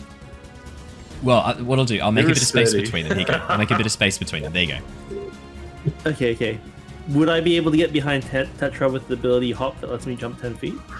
You can get up to Tetra because I believe it lets you hop 10 feet. So where you are there, you can get to just near Tetra and then spend your movement to walk. So yeah, you're fine to do that. Yeah. We should. Otherwise, I'm just blocked, right? Otherwise, like thematically, I just can't fit through the cave. Yeah. Cave, right? Hey, Owen, before this, would have now and Tetra have been able to have a short rest? Yeah, now and Tetra would have had a short rest outside. Well, actually, you've had a level up, so Oh, yeah.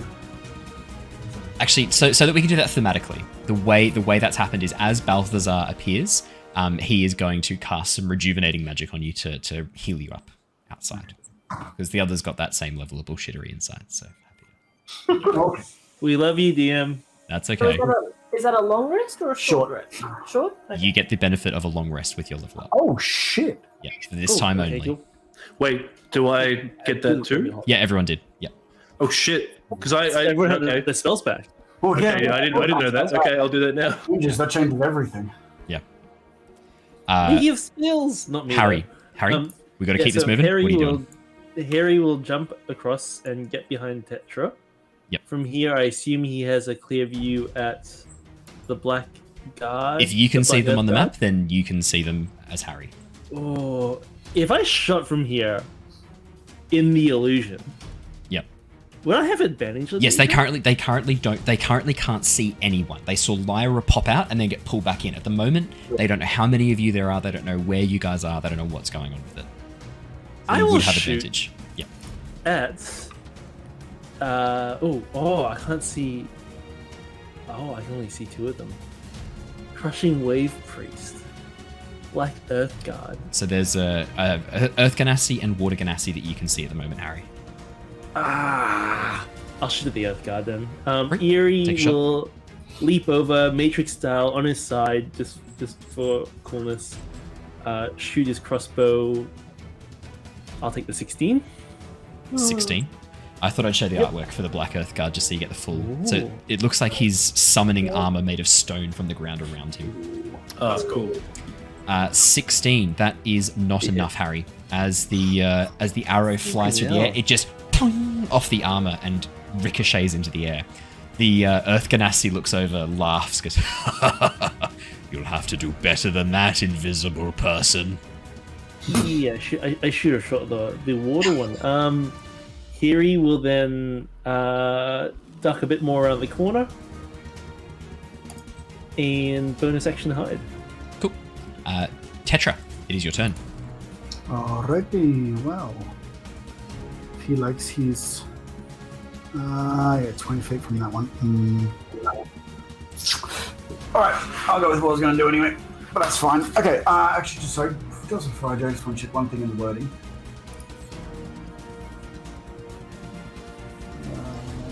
Can't see the area. No, never mind. Alright, well, what she'll do is she'll feel the stone and the rock around her, which everything is encased in. Yep. And she'll end up locating all the little bits of crystal and glass and gems and things inside there, and then draw in her power, slam her hands down on the ground, and she's going to cast spike growth. Brilliant. 20-foot sphere, and she's going to take in both the Black Earth Guard and the Crushing Wave Priest. Fantastic. Let me quickly put down some spikes. And you said 20-foot... 20-foot circle. Oh, sphere. 20-foot circle. All right, what I'll do for the spikes, let's use... I might use some caltrops as the image, and I'll put a sphere around it so that we can see the area, just so that it's really clear. So 20-foot sphere, 20-foot radius. 20-foot radius. Can you guys see that? Yes, perfect. Brilliant. So- As you slam your hands down, all of the crystals and stone begin vibrating in the earth, and you watch as these rivers of iron dust begin coalescing, slamming up causing these sections of stone to form jagged shards around the floor. The Black Earth Guard looks down and crushes one with one stone-booted foot. The Wave Priest looking a bit more concerned. The Water Genasi sort of like looking around, suddenly feeling a bit surrounded as these spikes begin shooting up all around. And 2d4 damage. 2d4, roll it please. 6. Brilliant. Do they make a save at all? They make a save to recognize. Wait, hold up. Creature moves into or the area takes 2d4 piercing damage every 5 feet it travels. Okay, so don't worry about this. Camouflage look natural. Any creature that can't see when the spell is cast makes a wisdom save throw to see it's hazardous. So they know it's hazardous, but they're stuck in the middle of it at the moment. So they don't have to make a save. They know that it's there, and they know that it's bad. They saw it get cast around them. So. Cool. Okay. So they know that if they move, they're likely to take damage. Cool. Perfect. Anything else on your turn, Tetra? Action. As for bonus action, Starry 4, motherfucker. Starry 4, motherfucker. Oh shit! Archery. Well, yeah. So what she'll do is she'll the glint off Ember. Yep. Which is shining just down the corridor there. She's it's going to bounce into one of her crystal shards within her, and then I'm just going to use the light from that to starry form. Brilliant. Mines are good at attack. It's been a while, right? Here we go. There we go. And then dark Hurling Elements. While you're rolling the damage, are you targeting the Crushing Wave Priest or the Black Earth Guard? I will target the Priest. Yep, brilliant. And then that'll be a spell attack. Yes, it will. 22 definitely hits. Some traits. And the damage radiant. Yep, so it's 1d8. Here's the modifier. And that's radiant. 10 radiant damage. Amazing. As this blast of light shoots through, the priest is unable to get out of the way in time. As they go to sort of move, they realize the spikes around them freeze in place, and then you watch as this radiant energy bursts against their chest, burning them as they cry out in alarm, this Water Genasi. I believe that'll be it for your turn, Tetra. If you want to move, you can. She might. Oh, where's the line of the illusion? Right where Lyra is standing. I'll put down literally. I would move there. Would I be within the illusion, but still more out of the way of the people trying to get through? Yes, that's perfect. Yeah, where you are there, right behind the illusion, out of the way for the corridor. Yep. Brilliant. Right, do that. Kovanus. You hear a voice call from inside the room.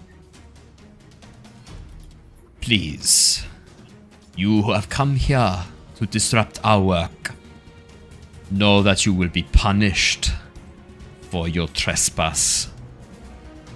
Guards, deal with them. That is all you hear from inside. There is the sound of booted feet.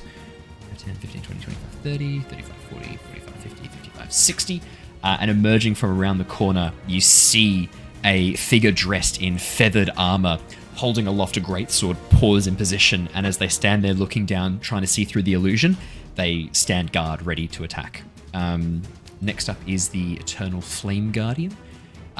Emerging from behind this knight in feathered armor, a figure, they wouldn't walk that way, they'd walk around, sorry, walks up towards the illusion, not really knowing exactly where it is. They pause, peering down the corridor, not seeing anything. You watch as this Fire Genasi smiles, this brutal smile, slowly stoking the flames within their hands before going, as this blast of flame shoots out from their hands. Lyra, Tetra, Nauthiz, and one of the villagers, I'm going to need all of you to please make me a dexterity saving throw as this burst of flame rolls out from their hands. Natural 20 for Tetra, 16 for Lyra, and come on. Sorry. Nauthiz not loving the dex saves. 18, loving the dex saves. All of you pass. That is going to be half damage, which means you're only going to take 15 points of damage, halved to 7. What happens to the villager? The villager is burned and dies instantly. Oh. That. Fuck. with this horrifying scream, you watch as one of the villagers just go, ah! This young lad, and then just drops this charred corpse. From behind, you hear this. Got one of you. Now it is your turn. Yeah, it is. Can you push him back in the spikes? Pardon? Can you push him back in? That is what I was planning on doing. Yes. Love it. But I'm just going to see. I see the people behind me, and the people before me. Now these kind of get a bit angry. Yep. And I am going to activate Giant's Might for bonus action. Fantastic. So I think that what it looks like is they start to like the shadows kind of lengthen, and they kind of start pulling in like the rocks around them in this tunnel, kind of like shift and pull together, and just kind of from the bottom of now this just morph over them to become this extra layer, and they increase to a large size. Yep. And the voice changes to quite a deeper, more resonant, earthy voice. And they basically, I just want to walk up to this Eternal Flame Guard and shove them. I'm gonna say to get past Tetra and Lyra, you probably walk past first out of the illusion and then activate this effect. Also, because the roof is about sort of like 8-9 feet tall. How big do you get? You get large, right? Large, yeah. So you're I probably wanna block. yeah. So if you step out first into the chamber and then activate this, you'll be perfect. Yep. Yeah. Yep. Brilliant. So they see this enormous sentinel figure, and then I wanna push this guy back into the thorns. Yeah. So you're gonna do a shove. Yep. Shove. I believe for a shove in 5e, shoving creature, use the attack action. So just a normal attack. Yep. Unarmed strike, I think it is. Yeah, it is. So you can make a special melee attack. If you can use multi-attack, this only replaces one of the attacks. So so the target must be no more than one size larger than you. Instead of making an attack roll, you make a strength athletics check, contested by their athletics or acrobatics check, and you can push them prone or 5 feet away from you. Yeah, so we're pushing them 5 feet into that thing. Great. Would you like to make me an athletics check, and I will roll for the Feathergale Knight or the Eternal Flame Guardian. Yep. Fire Genasi or Air Genasi? I think it's the Eternal Flame Guardian. Yeah, he's the one that just killed One in someone. front of me. Yeah, one that Fire killed Genasi. someone. Brilliant. I will make a save for them. That is absolutely a fail. Such a fail. You shove them 5 feet back into the spikes. They'll take that 2d4 damage, which is 6. Tetra's already rolled before, and then we'll roll each time new after that, Tetra. As you just shove them back, they go, "Hah!" and then get speared onto one of the spikes, taking that damage. Mm-hmm. Indeed. Anything else on your turn? I'm going to move another... So I've used 10 feet. I'm going to move to be in blocking. I am a large creature, so the others can kind of pass me, but I am blocking this guy right here. Do you have multi-attack Nauthiz? Not yet. I don't think so. Close. Unless I'm reading it wrong. Double check. You should be pretty close. Level 4, I reckon you might. Yeah, it says one. Action. It says one attack. I don't know. One attack. Sure. Quick peek-a-roo. Because I'm pretty sure at level 4 you do get your. Let's have a quick peek-a-roo. While that's happening, Lyra, do you want to describe what you would be doing? So, assuming that she pulled the symbiote up as we were sort of going down that hallway previously, she's going to drop Moonbeam on the Crushing Wave Priest and make sure that Shillelagh's up on her quarterstaff with a bonus action. Yep, amazing. I think you already had that before, so that's not a problem. Sweet. Anything else for your turn? No, it is level 5. Bugger. Actually, she might take a 5-step back just to sort of make it a little bit more room for the others to sort of maneuver in and around if they want to. Yep. And you're going to drop a Moonbeam? Yep, on the Crushing Wave Priest. Right on top of them, DC eh? 13. Okay, let me chuck a little symbol down. I'm going to use the symbol of the moon, shall we say? What do you reckon? Should we do a moon? Cool. Oh yeah, here we go. This will be perfect. So what's the moonbeam range? It's 5 feet, isn't it? Yeah. 5 feet. 5 feet radius, and let's do a nice bright blue. There we go. 5 feet radius. Okay, and just right on top of the priest. Yep. Outstanding. They need to make a Constitution saving throw, I believe. Yeah. It's DC 13. Wow, my rolls tonight are garbage. That's 12. That is just a fail. Yay! 14 radiant damage. Shit, son. You watch as this from the ceiling, the cavernous ceiling above, this blast of radiant light just slams into the priest, forcing them down onto one knee as they hold their hand up, still reeling from the radiant damage dealt by Tetra before. Brutal. Anything else on your turn, Lyra? Maybe even if she's sort of standing there in the edge of the hallway, she's, just going to be ushering villagers on sort of like, stay away from this spot, like just go around that way. Seeing that villager get burnt to a crisp, the rest of the villagers look ready to run back out of the way to clear the corridor and hide in the room where they were jailed. It looks like they're trying to get out of the way and clear the corridor so that they're not going to be in the middle of fire. Alrighty. Ember, it is your turn. Yeah, so look, initially when I saw all the people coming, I wanted to walk back down the hallway, but seeing there's now people attacking us, am I able to push up just to the edge? That's probably what, about the 30 feet range there-ish? 15, 20, 25. You can get right next to Lyra and Tetra, easily. You can get another 5 feet if you like. As you run down the corridor. So I'll move a bit further up. Perfect. Now my roll 20 is playing up a little bit for me, which is great. But am I able to see anyone from that range there, roughly? Anyone you can see on roll 20, you can see in real life. So that would probably be the Eternal Flame Guardian, the Black Earth Guard, and I imagine you'd be able to see the Crushing Wave Priest as well from where you are.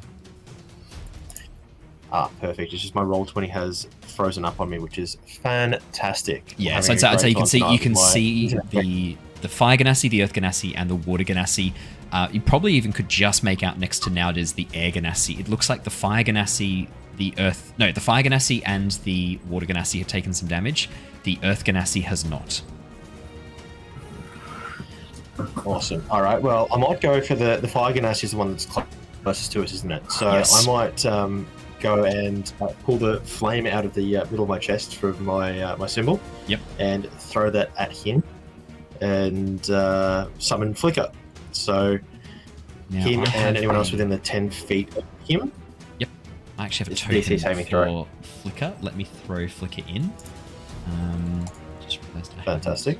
Finished making it, but I do have a token for Flicker. Here we go. I'll chuck Flicker in a second. So it needs to make a DC. Was that a Dex saving throw? Sorry.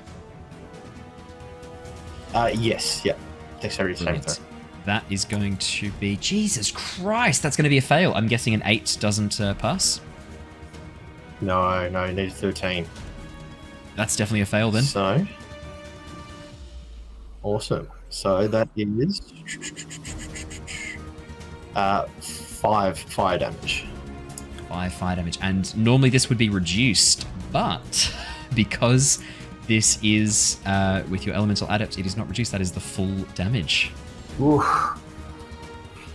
Anything else on your turn, Ember? That is your movement and your action, I believe.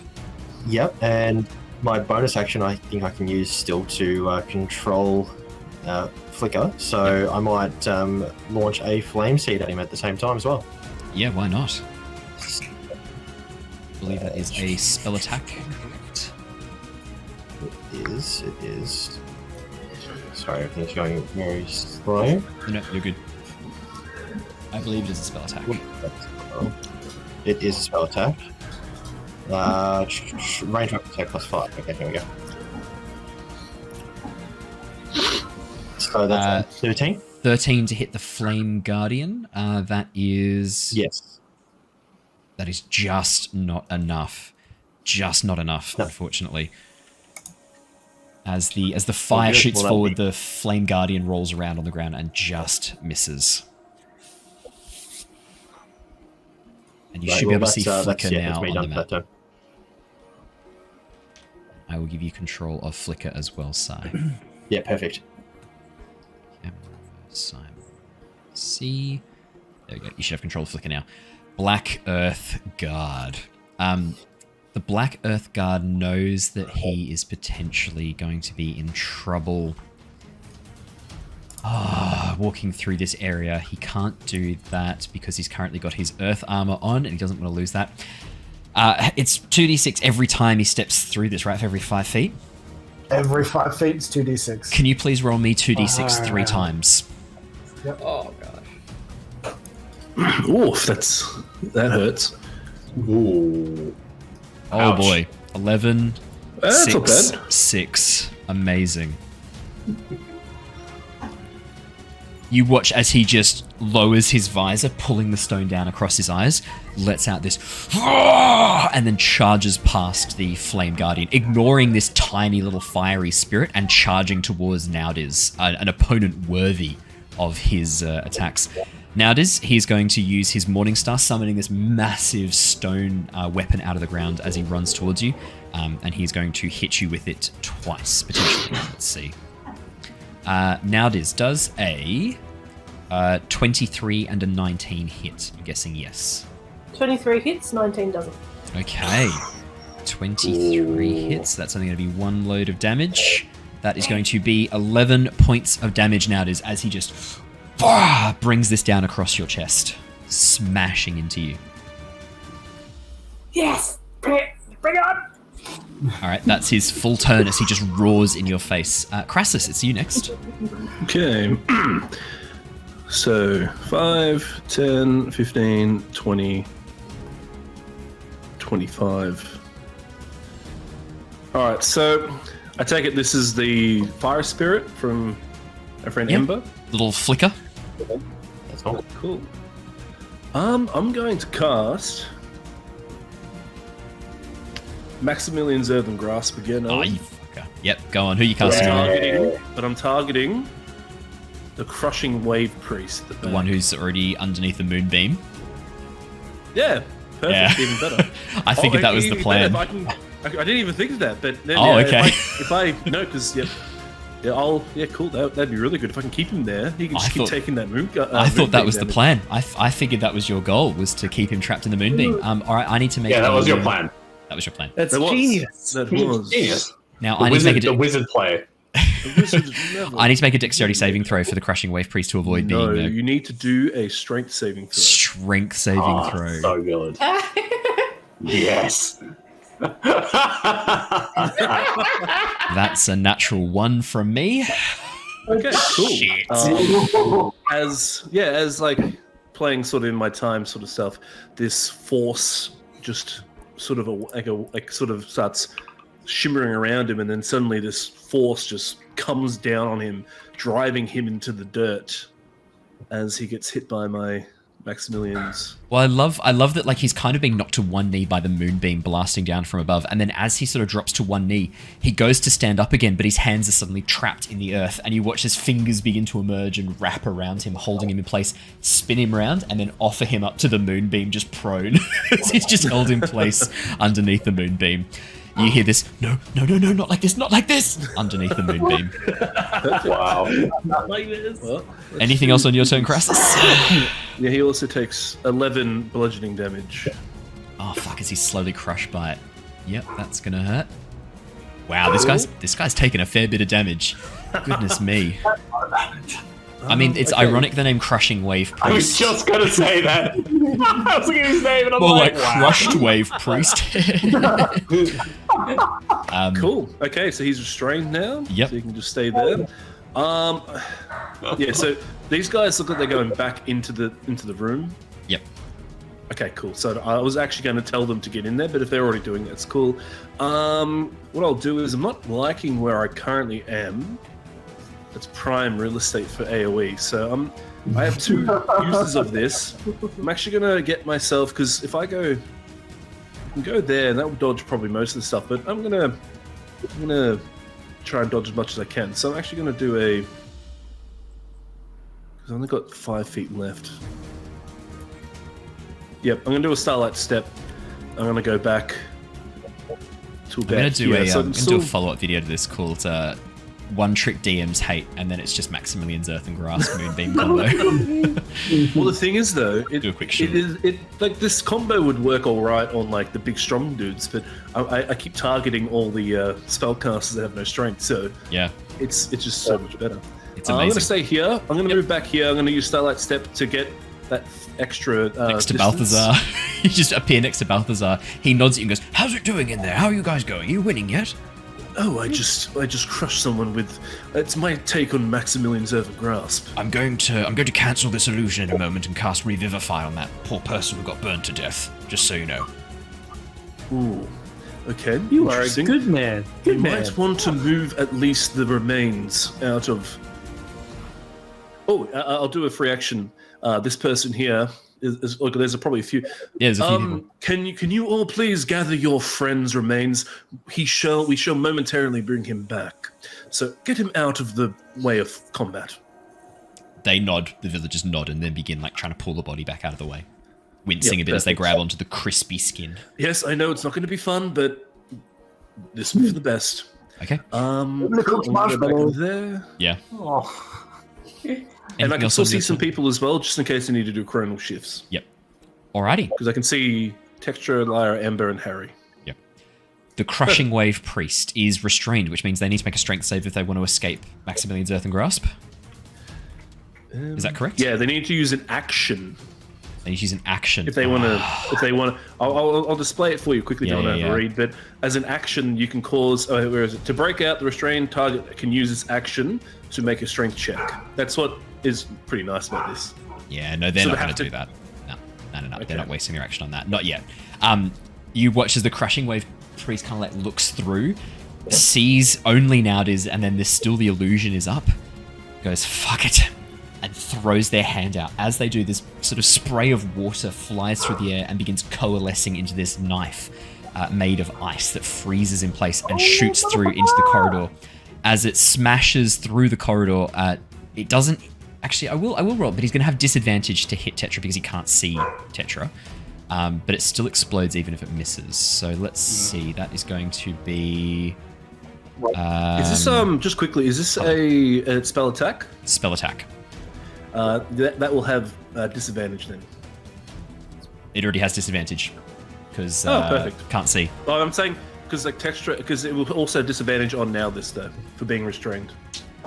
Oh yeah, so but it has disadvantage for the restrained, and it has disadvantage because they can't see through the illusion. Yeah, perfect. That's all. That is a cool. 10, which means it doesn't hit anyone directly, so it's just going to be the splash damage. As the knife, this knife made of ice, flies over the head of you, Tetra, I need Tetra, Ember, and Lyra to make me a dexterity saving throw. Dexterity saving.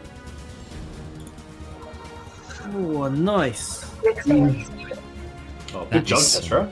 Some nice rolls, you. She knows his spell. Yeah. Nah. So she'll use her shield to deflect the blast then. Yeah, and that's so everyone who passed, which is Tetra passes, Lyra and Ember. You both Lyra just passes. 13 is the save. Ember, you're the only one who takes full damage. Ember, you take 6 points of piercing damage. Tetra and Lyra, you take half of that for 3. That is the Crushing Wave Priest's full go. At the end of their turn, I believe they take more Moonbeam damage, Lyra. Do they have to make a con save? No, so I got that the damage timing wrong. They should have taken it at the beginning of their turn. So Yeah. they shouldn't have taken it when I That's okay. casted it. Okay. So you can just keep it That's as fine. what the damage has been done, and then just do it next turn. I think it activates when you cast it on them, and then again at the beginning of their turn. There's a long discussion about Okay. Moonbeam That's something to check out then. damage on cast. It's one of those things that's been a long discussion. Yeah. Let me have a quick look. DM's cool. Yeah. Moonbeam Yeah. does not deal damage at the initial cast. It's dealt only when the creature moves into the area or starts its turn there. So that's That's fine. how I read it as. Yeah, no, it's pretty clear there. Yeah, that's fair enough. Alrighty, Niles, it's your go next. Niles is like I've just been chilling in this room the whole time, wondering what's going on. Yeah, because you can't see. Niles has just been hearing can't the see sounds it. of chaos from the next room, being like, "Ooh." You hear screams. You can hear. Yeah, I'm just twiddling my talons. It's been a big 6 seconds. It's been a big 6 seconds. It's been half an hour of real life for 6 seconds of in-game time. So just so I'm getting the full picture, the villagers are all still in the corridor, right? They're now trying to move out of the corridor. At the end of Sova's go, so at the end of the initiative round, the villagers are all going to move out of the corridor and clear it away as much as they can. How tall is the ceiling in this area of the map? 9 feet. Am I able to fly over the Yes, you are able to fly over the villagers. I'd I'd say you can also push past them, because they will throw themselves against the wall to let you get past. They've now realized that they can't keep moving through the corridor. They're now trying to back up and. I don't want to go against the villagers that are trying to get into the room that I'm leaving. So I think I would just hover over them if there's enough clearance. There's just enough clearance, both in width and height of the corridor. Just enough clearance. I imagine that Niles does the martial arts thing where it looks like he's hovering. He's flying, but he's hovering over. Hovering over the villagers and kind of gliding and running. And maybe occasionally kicking off the walls to keep them. Yeah. It's like he's flying, but it's the magic for the monk. Brilliant. You may move freely. He glides over the tops of these escaping villagers into.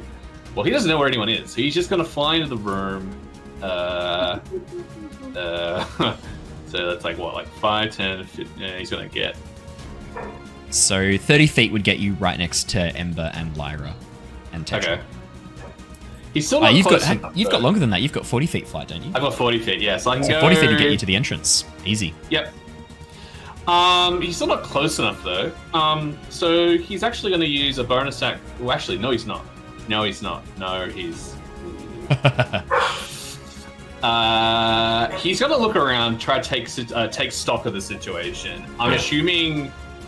I can hear Poppy warning you in the background. Yeah, she wants to be careful, Niles. Be careful. she wants to go out. She's I probably need to take her out in a sec.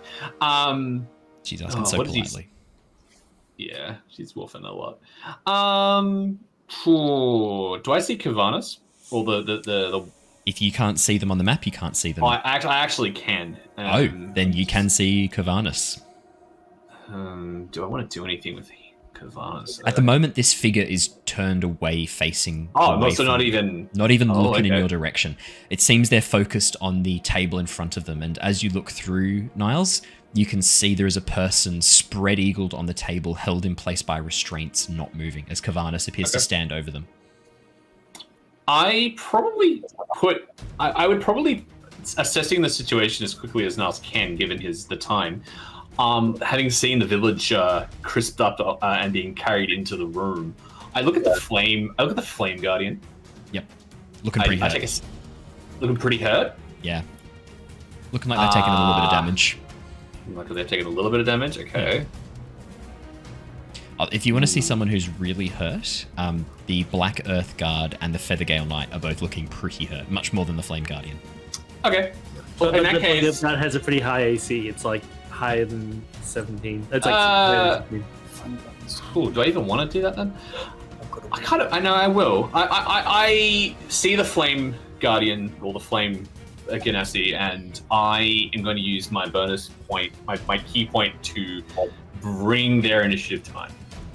Ooh, okay. So you're going to lower their initiative so that it's it goes after you, or goes to the same as you, I think, for synchro. It goes the same as me. Yep. I'm essentially taking them out of the. They're gonna have to survive a whole round of combat. Yeah, they do. Yeah. Yep. So how does that look for Niles? Probably as you concentrate, you begin sort of moving in pattern with them, focusing, and as they turn towards you, there's this sudden connection as you see their. I'd say as you blink, there's this after image of the flow of ki across the battlefield. You begin moving, grabbing onto these strands and pulling them into position, and you watch as the Genasi begins moving in time, in step with you. I'm imagining this as almost obviously Niles is in a unique position to be able to do this because his eyes kind of widen and this becomes it's almost like a hypnotic trance. He all of a sudden begins moving quite rhythmic, almost in this dance-like state. and kind of bops his head around, moves his limbs, and it's almost like this. Yeah, it's this strange sort of rhythmic movement that sort of locks in with this flame Genasi as he suddenly starts to kind of like almost do the same thing, like subconsciously beginning to move along with me. But Niles, having used a key point to do that, I'm going to not use a key point to do Step of the Wind to get into combat with him. I'm just going to take up I'm going to use my action to take up the dodge. Brilliant. To use the dodge action. All right. Sort of take up a more defensive position What at the entrance. Niles, I might move you here just so that you're at the border of the illusion to make sense of how you described that movement. Yeah, that's great. No, that's cool. Great. Cool. Niles, that is your full turn. Sova. Krasus, what would you like Sova to do? Okay, cool. So I'll move Sova like 5, 10, 15, so 60 feet flying, 20, 25, 30. So I'm going to come here. This Black Earth Guard. Yep. It says here for help. You can obviously help a friendly creature in attacking a creature within 5 feet of you. Or you can distract, I believe, as well. Yeah, so I can feint, distract the target, or some other way team up to make your allies' attack more effective. So I think I'm going to use... this is where it becomes a little weirder. I think... So, like... Because if I come here... Can I provide the help action? Who do I provide the help action to? Is it Nauthiz? It'd be Nauthiz. Yeah. Okay, cool. So then, I guess Nauthiz' like next attack would be with advantage at the first one. Yep. Cool. And then Sova's going to do the help action, and then using the remaining movement, fly back out. Yep. Which is she's got like another she's got a fair bit left. She can probably get to about here. Cool. Harry, it is your go. Harry will pop his head out, aim for the Earth Genasi because he blocked it last time, and he'll take 2 shots. Brilliant. As you do that, Harry... 1 shot, sorry. As you do that, Harry, Balthazar drops the illusion, rushes forwards, and casts Revivify on the villager. The illusion is no longer active. Easy. But I was... You're still around the corner, so it doesn't Yes, affect you. yeah. Yep. That is a 22 to hit. Or a natural 20. Nat 20. So we take the first damage that was rolled. So that's 10 damage plus another 6 because it's better criticals. So that's 16 damage for the initial attack. And the sneak as well. And now we do the sneak attack. Yeah. So the sneak attack you got 4. That's plus an additional 12 because it's 2d6. So that's a total of 16 damage.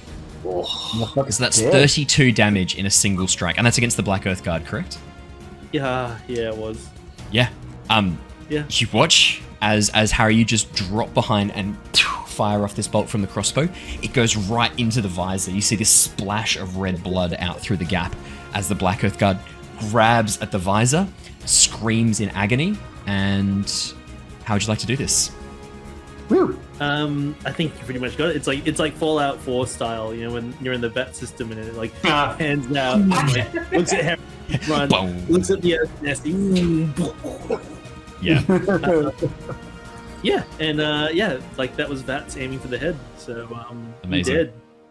He did. And then Harry will avoid AoE by running in.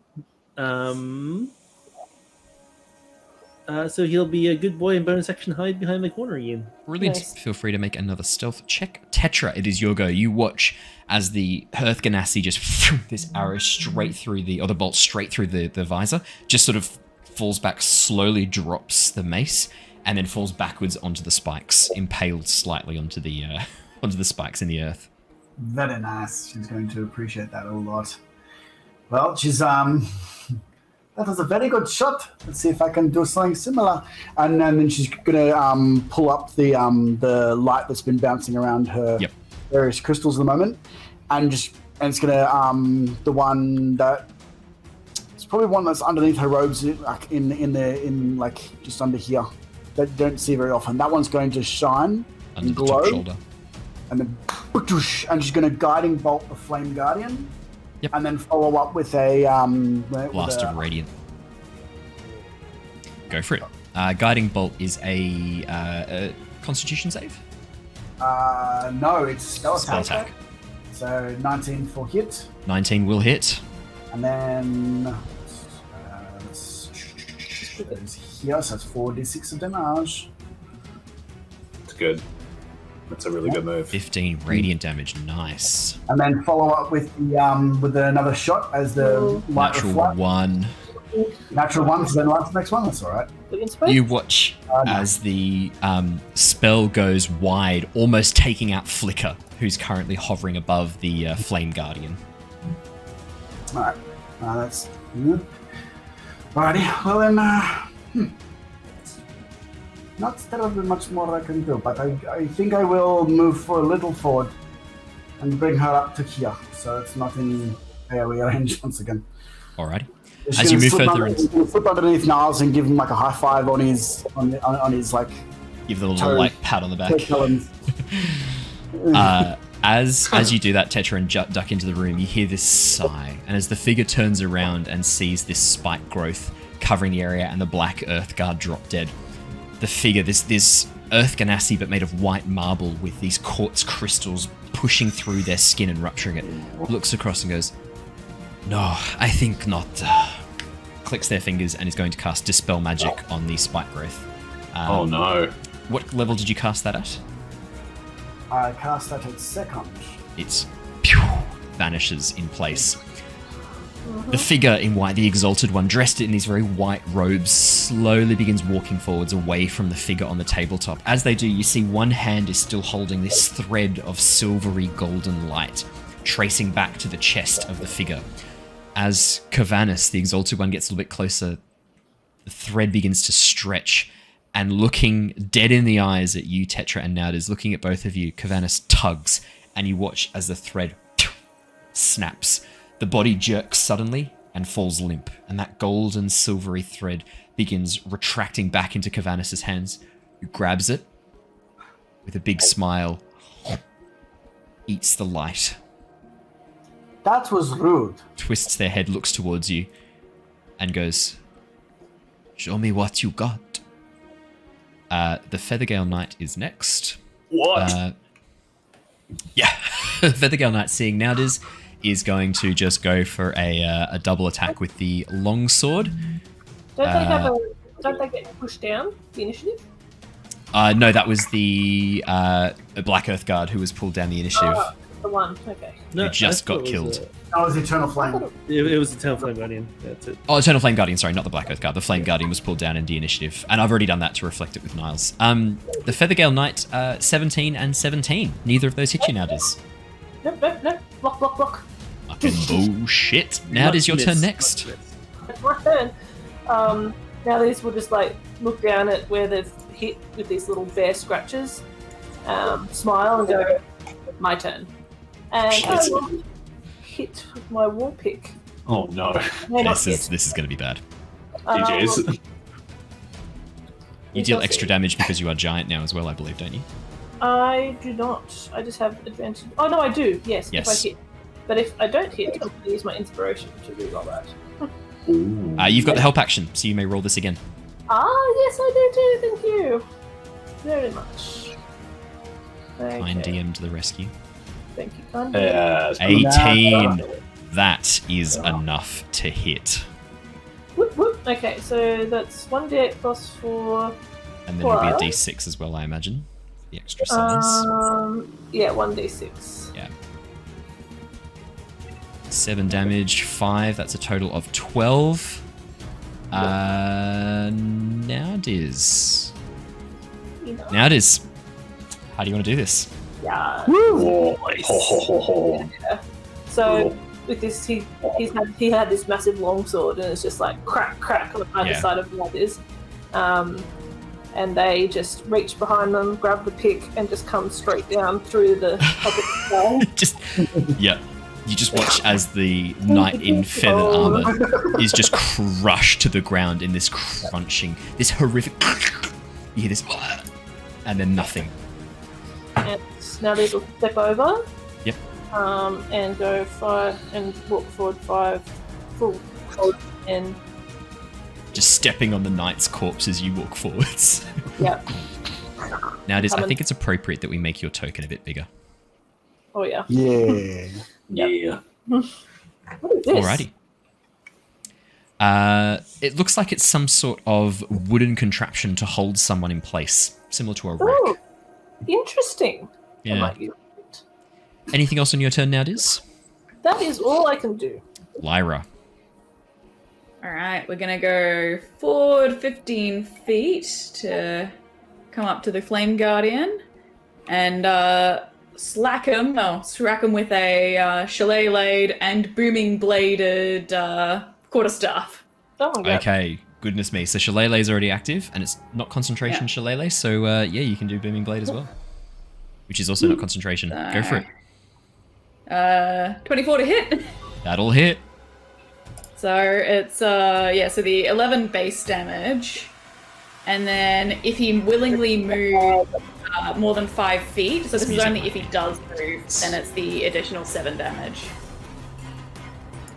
Alrighty, sorry, that music is a bit intense. Sorry, that was like hyper terrifying. So 11 bludgeoning damage. I'll mark that off right now for the Flame Guardian.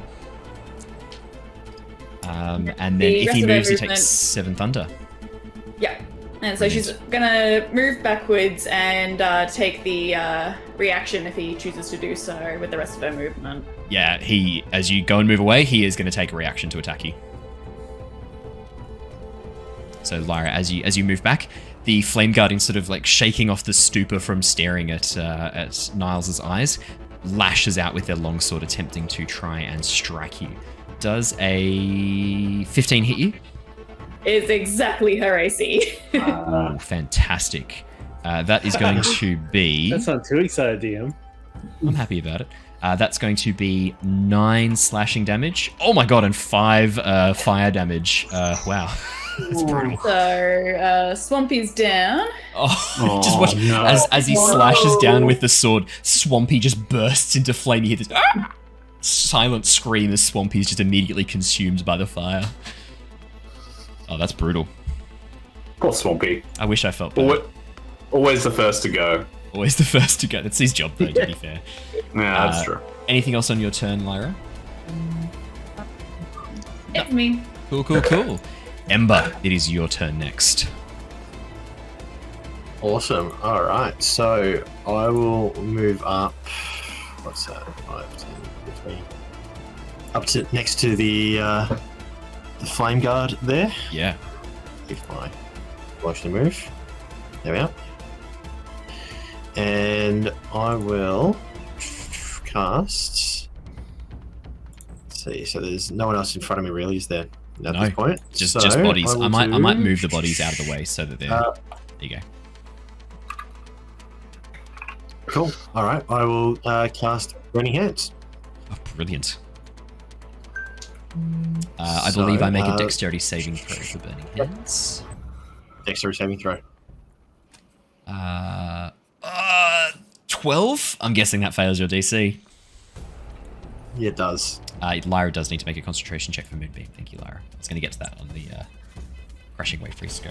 Cool. Alright, so...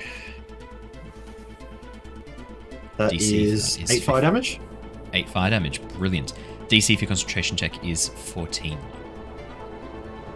That was the total Is it damage. just a d20, sorry? It's Constitution saving throw. 8 fire damage. Ember, anything else? Yeah, so with my bonus action, I'll command Flicker to do his teleportation and teleport him 15 feet north. So 5, 10, 15. And he was essentially in the same square as the fire garden, wasn't he? Yeah, he was right next to him. Yeah.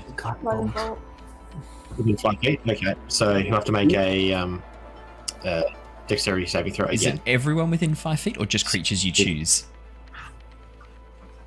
Let's have a look. See here. That'll be It important. is.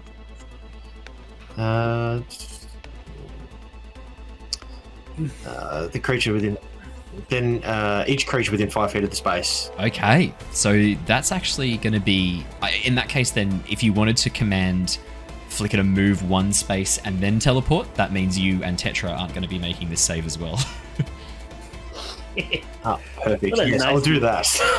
Nice, I love deal. it, GM. Thank you. Tetra, you should have advantage on that last one. Do you want to roll that again really quickly as well? And Lyra, that is a fail, unfortunately.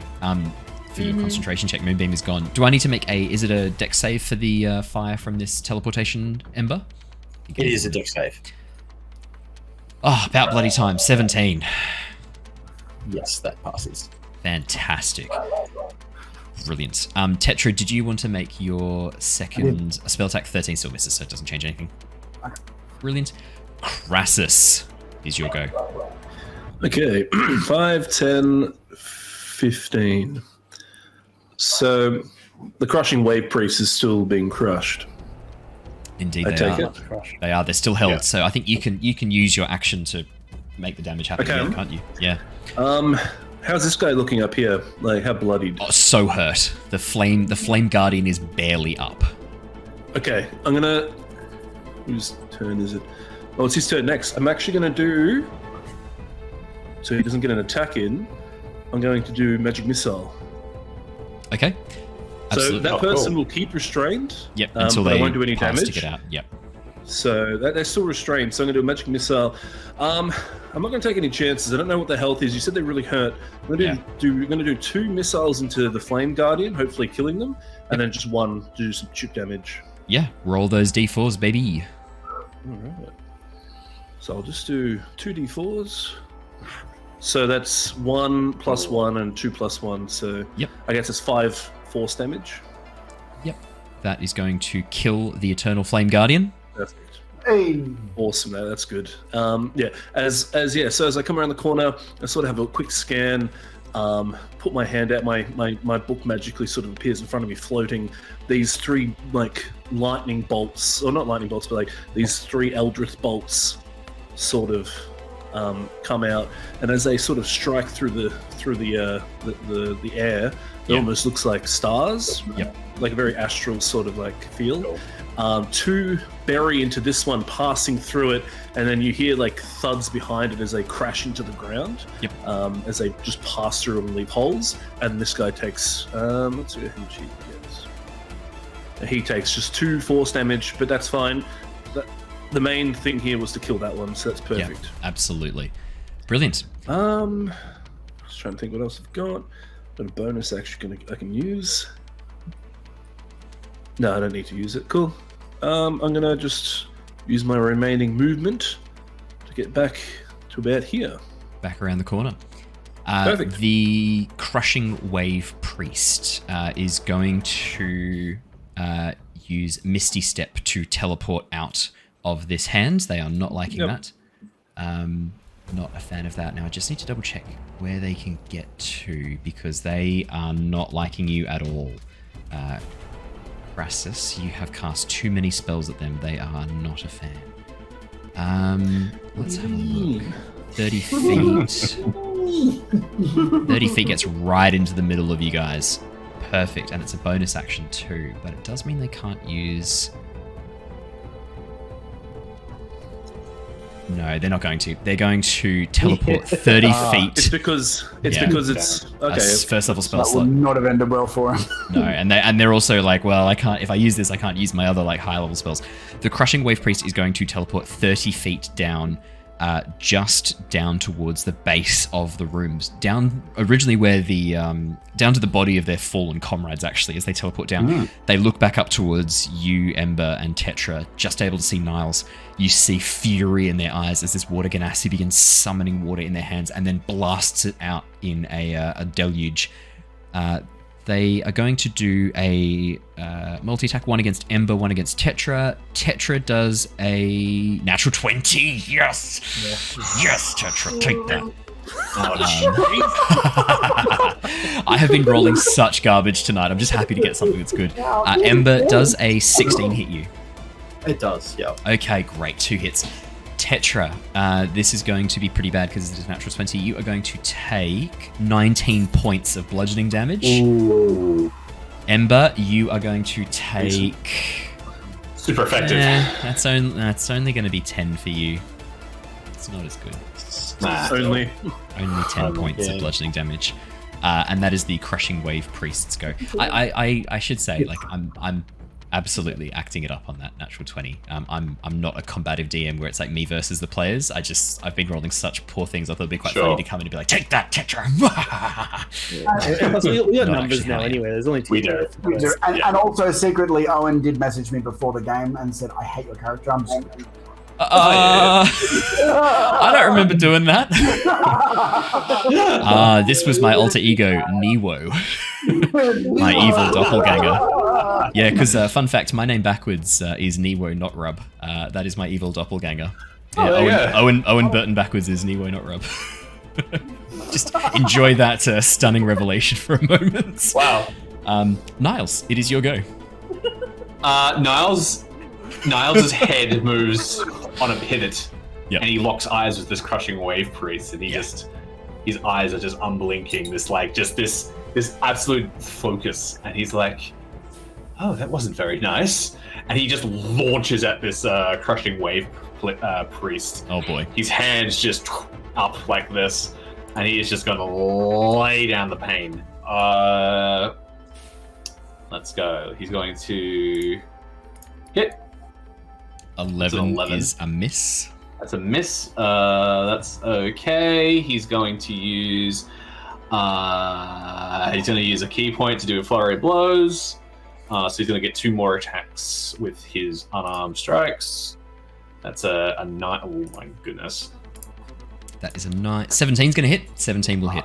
Finally. All right. Cool. That's going to be a 6. 6 bludgeoning damage. Nice. Very nice. Niles? Brilliant. Anything else on your turn? No, I can't do anything else. I've used my action, I've used my bonus action. I'm just locked in combat with this Wave Priest now. Brilliant. Krasus, would you like to have Sova take their turn? Yeah, I'll just do it real quick. 5, 10, 15, 20, 25. I'll give the help action to Niles on his next. You might be better off giving it to Harry if you wanted Harry to take out this Crushing Wave Priest quickly. I don't think. The only thing is, I've read the help action, and it says I can aid a friendly creature in attacking a creature within 5 feet of you. So in that case, Niles indeed is the So like you can aid a friendly creature in attacking a creature within 5 feet of you. So that obviously the Crushing Wave Priest is within 5 feet. So it's almost like the owl flies down to distract, and then taking a moment. Exactly. Eyes and stuff. Yeah. Because it says alternatively you can aid a friendly creature in attacking a creature within 5 feet of you. So so it has to be Niles and it has to be the Wave Priest. Yeah. And obviously, like if the Wave Priest dies before Niles gets his attack in, I don't think he'll get the advantage. Cool. Owl gang. But yeah, Owl gang. You just hear a hoot as I come in. Yeah. I'll just fly by, and then I'll fly back out, and I'll just put him around. He can roughly get to bed. Harry is like kind of strike style, like back and forth, like over the side of the hallway, strafing across to see where he can find a target. He has no idea what's in there, so he doesn't even know where or when the Crushing Wave Priest is. So he strafes across. He sees Kavanis. Yep. And he's gonna shoot. Yeah, baby. Yeah. Let's do it. Now, what was your stealth check from before to hide? I believe it was quite high. I believe it was 19. Yep. You may make this attack with advantage. Fuck yeah. 21 to hit, 23 to hit. 23 hits. 15 damage. Yeah, Kavanis is going to shield that. As the arrow flies in, you watch as it gets almost up to Kavanis. They just hold up their hand, and this web of light begins shining out, connecting. And you watch as the crystals across their body, very similar to Tetra's magic, begins lining up into the constellation. And then the shield just blossoms out of their hand, almost like a flower of light. And the arrow just bounces off and flies into the distance. Kavanis sort of looks towards and goes, "Ah, little rabbit. Nice try. Nice try." Harry stomps his foot. Nice. And goes back into hiding around the corner. Nice. Make me a stealth check, please. Tetra, it is your go as Kavanis looks towards you. Natural 20. Oh my god, total 28. Disappear. As Harry just disappears. Harry just disappears. As Kavanis, well, The actually, more I'm gonna dice you roll, the more 20s you get. I'm going to organize this as I'm going to sort of logic understand this as Kavanis actually, as they sort of see Harry move out of the way, they suddenly lock eyes with Tetra, and you watch as a moment of confusion crosses their face as Kavanis sort of pauses and goes, "You are like me. Interesting." They then hold up their right hand, and on the back, you see the same giant implants that each of you have. Oh, yeah.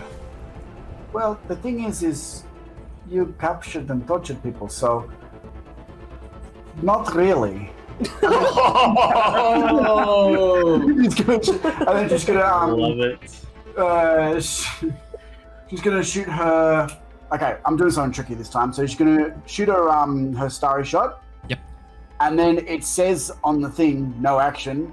So you're gonna shoot the starry shot and use the leftover light to change from archer to chalice. Yep. And then she's gonna throw a healing light onto now.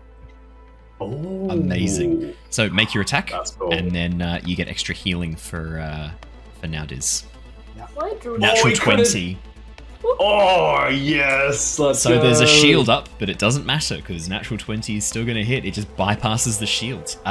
Tetra, roll me some damage, and remember that we are going to add a full dice roll on top of this. A full. So that's going to be 6 plus 8 because it's a D8 that you roll. 14 damage. Yeah, go. No, I was gonna say, like, I like to imagine, like, the arrows, like, hit the shield, Yeah, and it's kind of like bounces off. passing real. It's bounced off, but then Yeah. this is hit with even more velocity. And it's like it's The way I'm sort of like rationalizing this as Tetra just steps up, summons the light, and then throws it forwards. Kavanis just sort of like smiles, this cocky smile, moving the shield into position. The light just shatters through the center of the shield, striking them in the chest. Kavanis had no idea. It's almost like this cancels out the shield, this power, as a reflection of Kavanis' own. As it strikes into the chest, you watch as one of the large crystals growing out of the shoulder cracks. wow. Kavanis did not like that one bit, Tetra. Then the heal Venice is our bitch now. Yeah, watch out. The Yeah, heal watch on now will be 7, and then I'm gonna follow up and use the reflective light as the other part to heal myself too. Brilliant.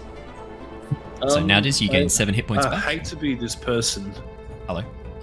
I don't think you can change forms. Yes, you can. It's a free action. Yes, it is. It's not because this, unfortunately. If you ever look at that, it says moreover, the start of each of your turns while in your starry form, you can change which constellation glimmers on your body, so it's a 10th level feature. Yeah. Oh. So you can't actually do that at level 4. I think you're locked into the form Yeah, up until yeah. 10th level. Let's So have just doing that for next time. Sorry, I hate You to can do still do the spell to heal Nauthiz. Let's have a quick peek-a-rooney. Let me just pull Yeah, it I'll open. still do a spell to heal now, but I won't reflect on myself then. Okay. Yeah, let's have a look. Apologies. I thought you could as well, because it doesn't. I thought I could as well, but I I hate to be don't a think dick. it says. No. That's not being a dick. That's playing it properly. Let me have a quick peek-a-rooney. Knowing the rules is not being a dick. No. As someone who I is a rules it just Nazi, always feels so bad when you like. Yeah, think- as a bonus action, you can expend a use of your wild shape feature to take on a starry form. yeah.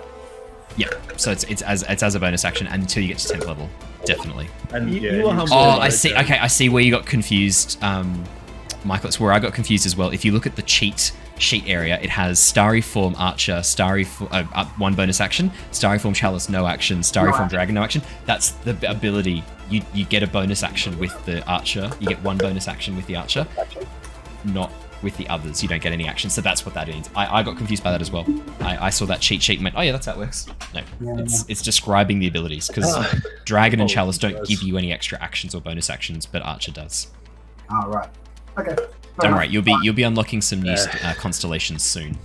I will. Well, I hit the heal on now, and then I won't do it for myself. But then what I will do is she's done a thing, so I might slink back just a little bit. We did a thing. Just fade back into the shadows a bit. Yeah, that's probably a good call. Don't get. Kavanis is still reeling from this attack. Now, before I do this turn, I'm just taking note of the time. Do we have... Claire and Michael, do we have you next Wednesday as well? Yeah. Perfect. I'm actually going to wrap up at the end of Kavanis' turn for tonight, and we're going to jump back in with this next week. This is what happens with Kavanis. As this bolt of lightning from Tetra fires through and cracks across the shield, breaking it open, Kavanis is sent stumbling back, and as they look up and then look at the cracked quartz on their shoulder where the crystal has like speared through their own body and then looks back, and then Tetra whoop, whoop, whoop, whoop, out of that room pretty quickly, moving out of the way. Kavanis looks towards Niles, then Ember, then back at Niles. Serve me. And they're going to cast Crown of Madness on Niles. Niles, Oh no! I need you to make me a Constitution... for Crown of Madness, I need you to make me a Wisdom saving throw, please. You're pretty wise as a monk. No, that is a 9. Oh no. You watch as around Niles' head, this twinkling, almost like crystal, begins to grow out of the feathers around Niles, forming this crown of twinkling crystal. Niles, you are charmed. Nice. For the duration, a jagged crown of crystal grows on your head and madness glows in your eyes. You must use your action before moving on each of your turns to make a melee attack against a creature other than yourself that Kavanis mentally chooses. Kavanis then looks back towards Ember and goes, after going to serve me, looks back towards Ember and goes, kill him. As he looks towards Ember, directing you, Niles. Kavanis is then going to turn their attention towards Nauthiz, and seeing Nauthiz is it's massive, like almost like a horrific stone golem holding above. Kavanis walks up towards you, Nauthiz, walking around the edge of this rack, stepping towards you, cocks their head and goes, interesting. Would like to see how this ability works and harvest it for future. They are then going to throw out a Eldritch Blast at you. This blast of white light from inside their crystals. Does a 20 hit you? Now? Yes. Oh, good. Your silence and stunned face, I was like, has Claire frozen? No. That is going to be... it's only 8 points of damage. It could be worse. It's only going to be 8 points of damage. As this blast of light strikes into you. Ow. And that is where we are going to end for tonight. We will come back again. Oh, that's a great pictogram you've chosen for Niles, Matt. The screaming face. That's awesome. Well, brilliant. Thank you so much for joining us, everybody, for this extra large full cast session of D&D. We will be back again next week to wrap up this encounter and also to continue our exploration. Thank you so much, everybody. Stay safe, stay well, and we will see you all again next time. Until then, have a lovely weekend. Goodbye, everybody. Bye! Bye, guys.